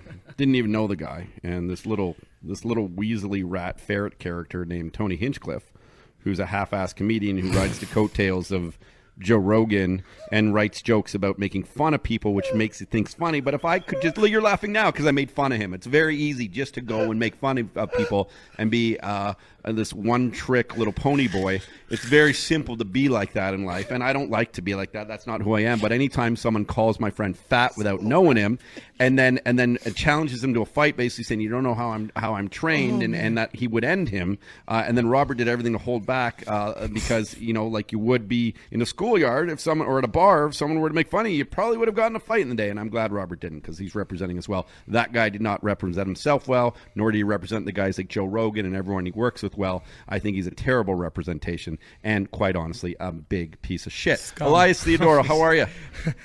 Fantastic. How do you know he did not mean fat, like pH fat? Like pretty hot and tempting.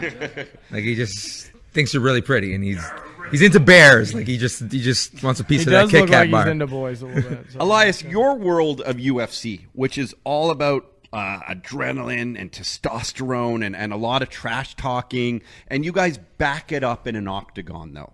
Have you ever in your life had to have people that were talking shit about you, but you weren't afforded that opportunity to go and then fight them? Well, it's called the internet. It's called the internet with weekend warriors and keyboard warriors and everyone that has an opinion. But honestly, like what I'm slowly understanding more and more, that's not real. And you get to kind of like disengage and kind of just go on your day. Because whether someone calls you a fucking piece of shit on the internets, you can kind of like, well, my life's pretty all right, so I'm going to go turn this direction. But what about someone in your field? Someone who what about someone who you could eventually like for instance, the example I'm using with this Tony Hinchcliffe guy is it's like I was just like he's 2 floors up or something. I'm like, just come on the show. So let's do it here. Like don't do it away from here. And that's so someone who would do it at a press conference but not in an octagon. Yeah, no, there's been a couple situations just where I kind of like talked back and forth to different people and some shit talking and whatnot. There's this ginger. His name's what's his name? Smiling Sam, and basically challenged me to a hair fight right after he won his fight. And the thing is, the difference is he has very shitty hair. So you cannot put it like I'm gonna win. I'm gonna win the fight. Let's be real. You win the world. In Exactly. But it's just again, he's known for a smile. So I said, hey, let's leave the hair out of this. What's it called? You come after my hair, I'll take after your teeth. And unfortunately, he lost his fight afterwards, so he doesn't deserve to fight me. But when he actually does win, maybe we will tango one day, and I'll pick him up and throw him around like a rag doll. And okay, take his teeth. but in because of the divisions and because people have to win and stuff, it's not like you would just say that and then not come and defend it in an area. He just isn't afforded the right to go and fight you yet. Yeah, I guess a column A, column B. The way I would relate it most, I guess, would be some asshole cutting me off, and I just want to just smash my car into him, go out and just pick him out and be like, look what I can do. Or every jackass at a club that like literally does something and then just kind of, all right, I'll buy you drinks because it's easier to buy you drinks than break your teeth. Yes, then break your teeth and go for the lawyer afterwards. That's exactly what Robert said. Actually, Robert, come hang out with us. There's a third one. There's one right back here, isn't there? One there. Because sometimes. That's exactly what you said. Yeah, I said, Todd, if I don't leave now, I'm going to end up in jail. And that's when I said, don't leave. Well, as long as you have the $200, the pass go, and do not stay in jail. Yeah. I didn't have one of those. No, do not pass go. No, so I would have been in jail. So I made the right decision. You did. I was very impressed, actually, for someone just to do that. Elias, you now though, for someone that you were going back and forth with a little bit with the trash talk, and have a fight arranged. Yes, I do. December 10th. I'm fighting in Las Vegas, Nevada. Wow. And I'm going to be the kickoff to a 3-day weekend or a 3-day fight along Thursday, Friday, and Saturday in Vegas. And it's just going to be crazy. I basically get to be the kickoff. I get to do something crazy in the cage, say hi to mom, whatever the case may be. And then go have a good time for the remainder of the weekend. Oh, that's the best. So you're the kick. You know what's funny? I should try and organize something with you. There's one of my sponsors who wants to do. I'll just say it. I don't care. Bomb Energy Drink is trying to work on a trip where we do like this 24 hours in Vegas. We should try and do something around that or something. But anyway, yes. Like to watch. So that's what a neat thing. You're the kickoff of the event, so you can go and enjoy your weekend. Yep. Yes, and I do rely on energy drinks constantly. My girlfriend Max would be the first one to tell you that I rely on compliments and energy drinks. So if I can get one of those down. You have great hair. Here's the bomb. Exactly. Boom. Now, when you're training for this fight, who's the guy you're fighting? And Jay, chime in here because you know this stuff a lot better than I do. I would say it doesn't matter his name. He's a dead man. But if you want to delve in a little deeper, his name's Thiago Santos. He's coming off of 2 very spectacular knockouts, one to the body, one to the head. But I would say if you dig into the records of those he fought, and if you dig into just the science and what it is, I ain't going to fall for that. It's chestnut checkers. And he's a tough dude in the first 5 minutes, but what I'm known for is my cardio, and my girlfriend can attest to that too. No, what I'm trying to say is the idea that I'm basically going to pick him up and throw him around like a rag doll for as long as I want, and then I'm just going to pick him apart. And his thing is the pathway to beat him is basically doing your dance, because that's what it is. It's a tango between 2 unwilling dance partners, and whoever leads wins. And I'm a phenomenal dancer, so I'm gonna dip him, trip him, and kick his ass along the way. This guy's the shit, dude. I love this dude. Is he not the best at it? Let's find Hinchcliffe now. Yeah. I don't fight for free, so someone have to throw a couple of 20s. I got some dough. I got dough. Fuck, it's on. Let's go. Let's go. I did say it's happening. I will count that afterwards. Okay. It's like 185 or something. Like, I don't know. If it's an even number, I will. So you just got to throw another 5. 185. I don't know. We got to just even it out. Robert's got tons of money. I'll give you my bail money. How's that? Everyone's got a price, so you just got to figure out what mine is. You are like the fucking Muhammad Ali of the UFC right now. I would not say that. No, I don't have the cultural relevance. I would say that I in many different ways, he was a person of his time and a person of the people. I'm in many ways just someone that's very comfortable and very confident in what his ability is, and I'm articulate enough to say it, and some on occasion so far, being 12-0 going for 13-0, been completely able to pull it off. So that's what I plan on to do in December 10th. And have you seen his girlfriend? Yeah.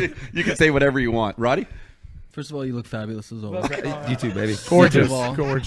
I was out with some chums last week, and I had just read the comments that Tank Abbott said about Mayweather being able to kick Rousey's ass. So we were having kind of a debate on it. I think Rousey would destroy Mayweather. What do you think? It depends on the context of the thing. They're 2 separate sports. If it's boxing, she's not gonna But like, there's a reason why. Put him in a ring. Put him in a ring. In a ring, boxing, Mayweather all day because he's the smartest person in Yeah. our generation in a ring. He might not be the most appealing, especially because of his weight. Everyone loves those big freight trains just smashing at each other. And look, down goes Frazier, right? Yeah. So as the casual and fair weather fan, that's what people like. But not like I love the storyline, especially I'm biased because I'm undefeated, and I want him to go out because no one ever walks out in the sunset in combative sports. Mm-hmm. And George St. Pierre is one person that did it, and now Mayweather might do it. Aside from whatever personal thing you think of, you might think of he's a piece of shit outside of the ring because of the things that he's done. But with that being said, what he's done in the ring is marvelous. Ronda Rousey, same thing. But you can call it a testament of basically who her competition is and how much higher level she is than everyone else. And honestly, the fact that momentum and being undefeated is a real thing. So there's a clash in that aspect.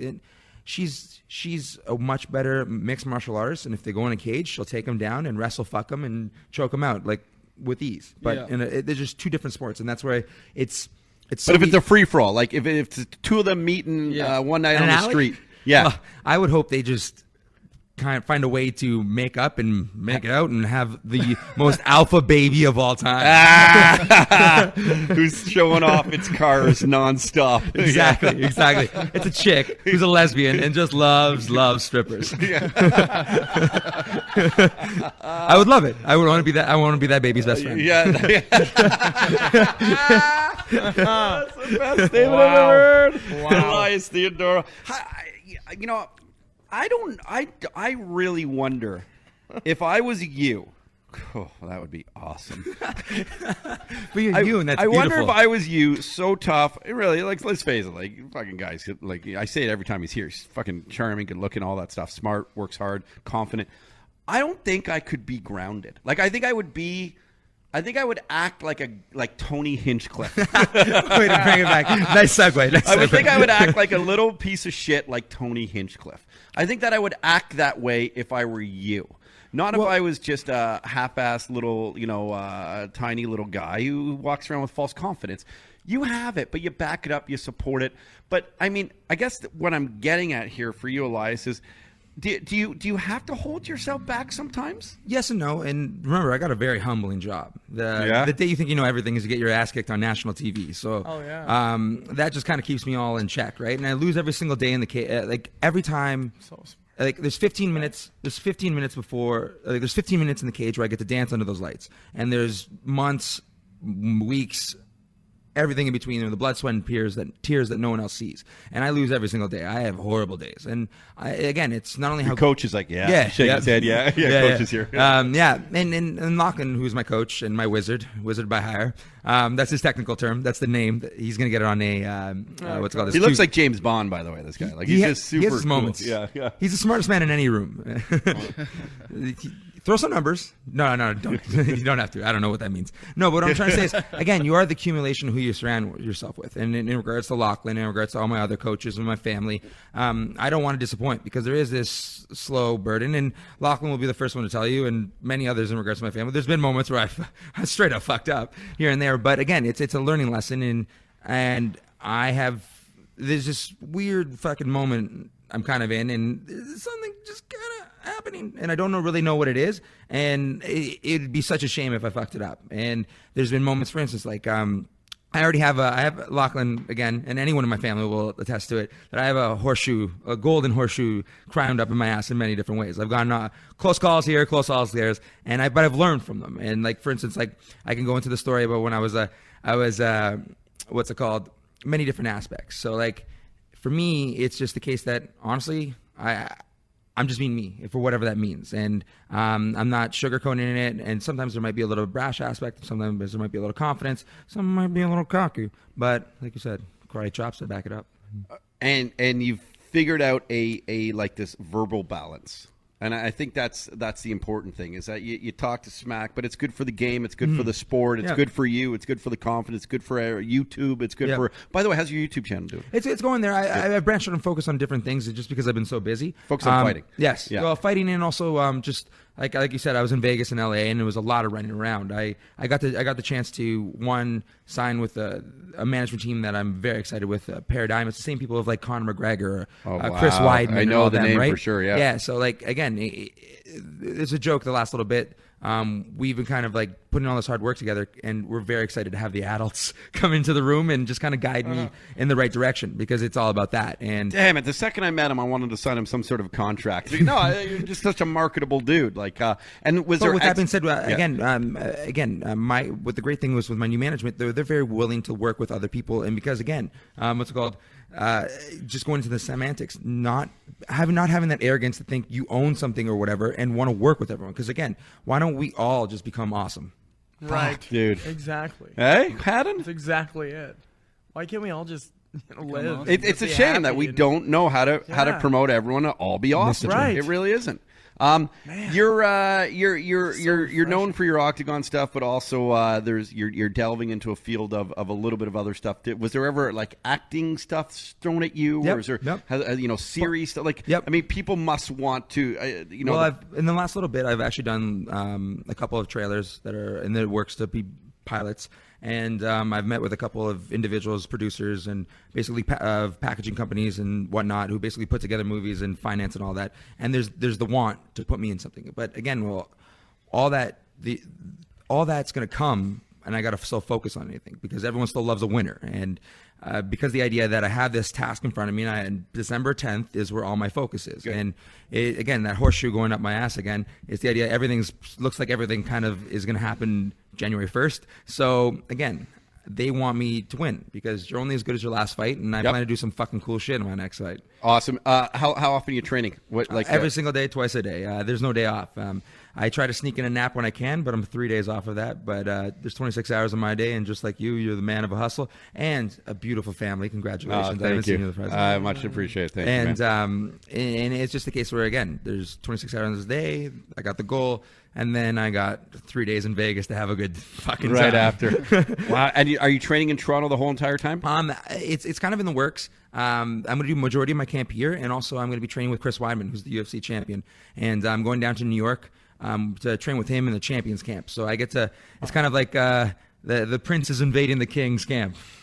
That must feel so good. How does that get arranged? Is that the Paradigm help with that? Yep. Is that Called same management, and again, it's the idea that we're both like-minded individuals, and we both are undefeated, and that doesn't come from by mistake. It's the idea that honestly, not being ignorant to the fact that no one has a monopoly on talent and wisdom and everything in between, and his also not having an ego and inviting me and allowing me to be there. I was just thinking to train with a champion and to feed off that energy. Yep, and same weight class too. So again, it's the idea that it could potentially be that awkward thing where we're in the same weight class. No, he was open doors, and again, it's the sense that like I'm in no rush in my career. I could literally have a couple fights, do some movie stuff, and wait for him to kind of like retire on the sunset. And like, all right, let's take this a crack at it. Yeah. I if only entertainers weren't such pussies. Like, it's so, like, you're the toughest, you're real men. Like, these are real men inviting you to a camp, and you might learn one of his secrets that you could use against him one day. Because they're gentlemen, that's why. Yeah, because he's a gentleman. And a scholar. But the thing is, you just said you're only as good as your last fight, and I don't want to bring this down or whatever. It should bring it up, but just based on your vibe and your aura and your soul and who you are, you could walk away from fighting right now and you're going to do fine, right? In real life, like big picture, right? Fair. Kick his ass and, do well, but you could walk away right now and you're going to be a success and you're going to be happy and you're going to do okay, so. And then again, going into the difference, I appreciate your kind words. It's the kind of thing where, again, it's taking an acknowledgement on the situation where my opponent, who comes from the favelas, he comes from the ghetto, and this is his only thing, right? I don't have that same heart. I come from a upper middle class family that had pretty much put me into the position where I am to do the choices that I have, where I didn't have to worry about this because they can have my back. I get to go to Thailand. I get to go to Brazil. I get to go to here. I got to go here. And now at the point where I'm actually able to afford it myself going here and here. It's the case where I don't have the same thing, but I have choice. And that's a powerful thing in itself. So I choose to do what I always do, win. Do it. We got 30 seconds here, Elias. Ronda Rousey recently said that she has lots of sex before fights. You? Well, again, I make up for lost time after I kick ass. That's like the rule for dudes, though, right? Not to get laid before a fight, right? Different. It's more of an urban legend. A lot of it is, again, it's usually the emotional aspect. Again, Michaela, she's really good at just showing up on the actual fight night. She just like the last fight, she went to she met my parents the day of the fight, and she went to the arena. I kicked the guy's ass. I come out, I give her a hug, bit of kiss, and then we went on a party. She's there for the celebrations, and she puts up with a lot of BS, and so does everyone else in my family leading up to it, because in many ways I'm a big man child, and it's closer to the fight. For her, it's because you actually get testosterone when someone actually comes inside you. Let's leave on a high note. Yeah. Wow, I get it. Well, now I know how to be tougher when I have to fight Tony Hinchcliffe. Thank you to Elias. You can ask Tony to do it. December 10th, it's going down. I'm going to figure out a way, but maybe we try and join you at the Spartan. What are you? I'm at Elias Theodora, both on Instagram and Twitter, and just follow me there, and you'll find his hair. Don't you worry. Yes, Best don't looking worry. dude. Nice to meet your coach, Robert. Thank you for holding back today. No problem, you were a gentleman. You're to a be lover honest. and a Thank fighter. you, Roddy. Love you. more of Jay, a back lover. in studio. Josh Haddon. Thank you. We'll be back tomorrow at the Pantages at JFL42 live. Have a good one, everybody. Thank you for listening to the Todd Shapiro Show on Sirius XM Channel 168. Canada Laughs. Today's show is brought to you by our wonderful sponsors. Pizza right now. You can get funnel cake sticks and a 16-inch extra large pizza, 2 toppings, 3 cans of Coke, $19.99. Pizza.ca. Bacardi. Check out Bacardi's newest product, a red spiced rum called Fuego. Get your Fuego face going. Bomb energy drink. Receive $10 off a 2-for Bomb energy drink if you use promo code TTSS, all capitals. It's shop.drinkbomb.com. Precision laser tattoo removal. Nobody's better than, and nobody removes more tattoos. And Precision Laser Tattoo Removal. Go to PrecisionLaserTR.com. Socks offers a large selection of men, women's, dark socks, and humorous novelty, unique pattern designs. Order your favorite bundle at yo-socks.ca. Alex Garcia, Carnivore Wine. Big and Bold in Style, hashtag Devour Life. MGR Construction, go to mgr-cs.com. The Sundance Spa Store, thank you to them. The SundanceSpaStore.com/Todd to save $500 above and beyond any promotion. RazorCompany.com, because shaving shouldn't be a painful experience, and they'll shave your life. GotStyle.ca, go to GotStyle at GotStyle.ca. ED1000's a new hope for men suffering from erectile dysfunction. Go to ED1000.ca to find out more about that great product. Come back here tomorrow. Canada Laughs, Channel 168. It's the Todd Shapiro Show, live from JFL 42.